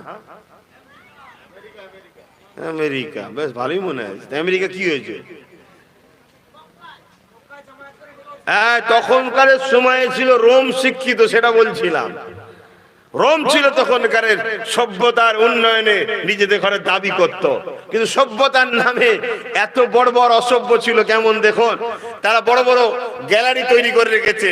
যেমন আমাদের ইডেন গার্ডেন আছে, আরো সব কি বলে খেলার মাঠ আছে, সব নাম অত জানি না, অত খেলালে ইন্টারেস্ট আগে ছিল, এখন আর নেই। তো সেই জায়গায় সেই গ্যালারিতে সবাই বসে থাকতো, আর গরিবের ঘরে ছেলেদের ঘরে নিয়ে এসে বাঘের সঙ্গে কুস্তি খেলতে হবে। পারতো না, বাঘের থাবাতে মারা যেত। আর তারা সব সভ্যতার নামে বড় বড় গুলো বসে বসে হাততালি দিত। এই ছিল তাদের মধ্যে জিহালিত।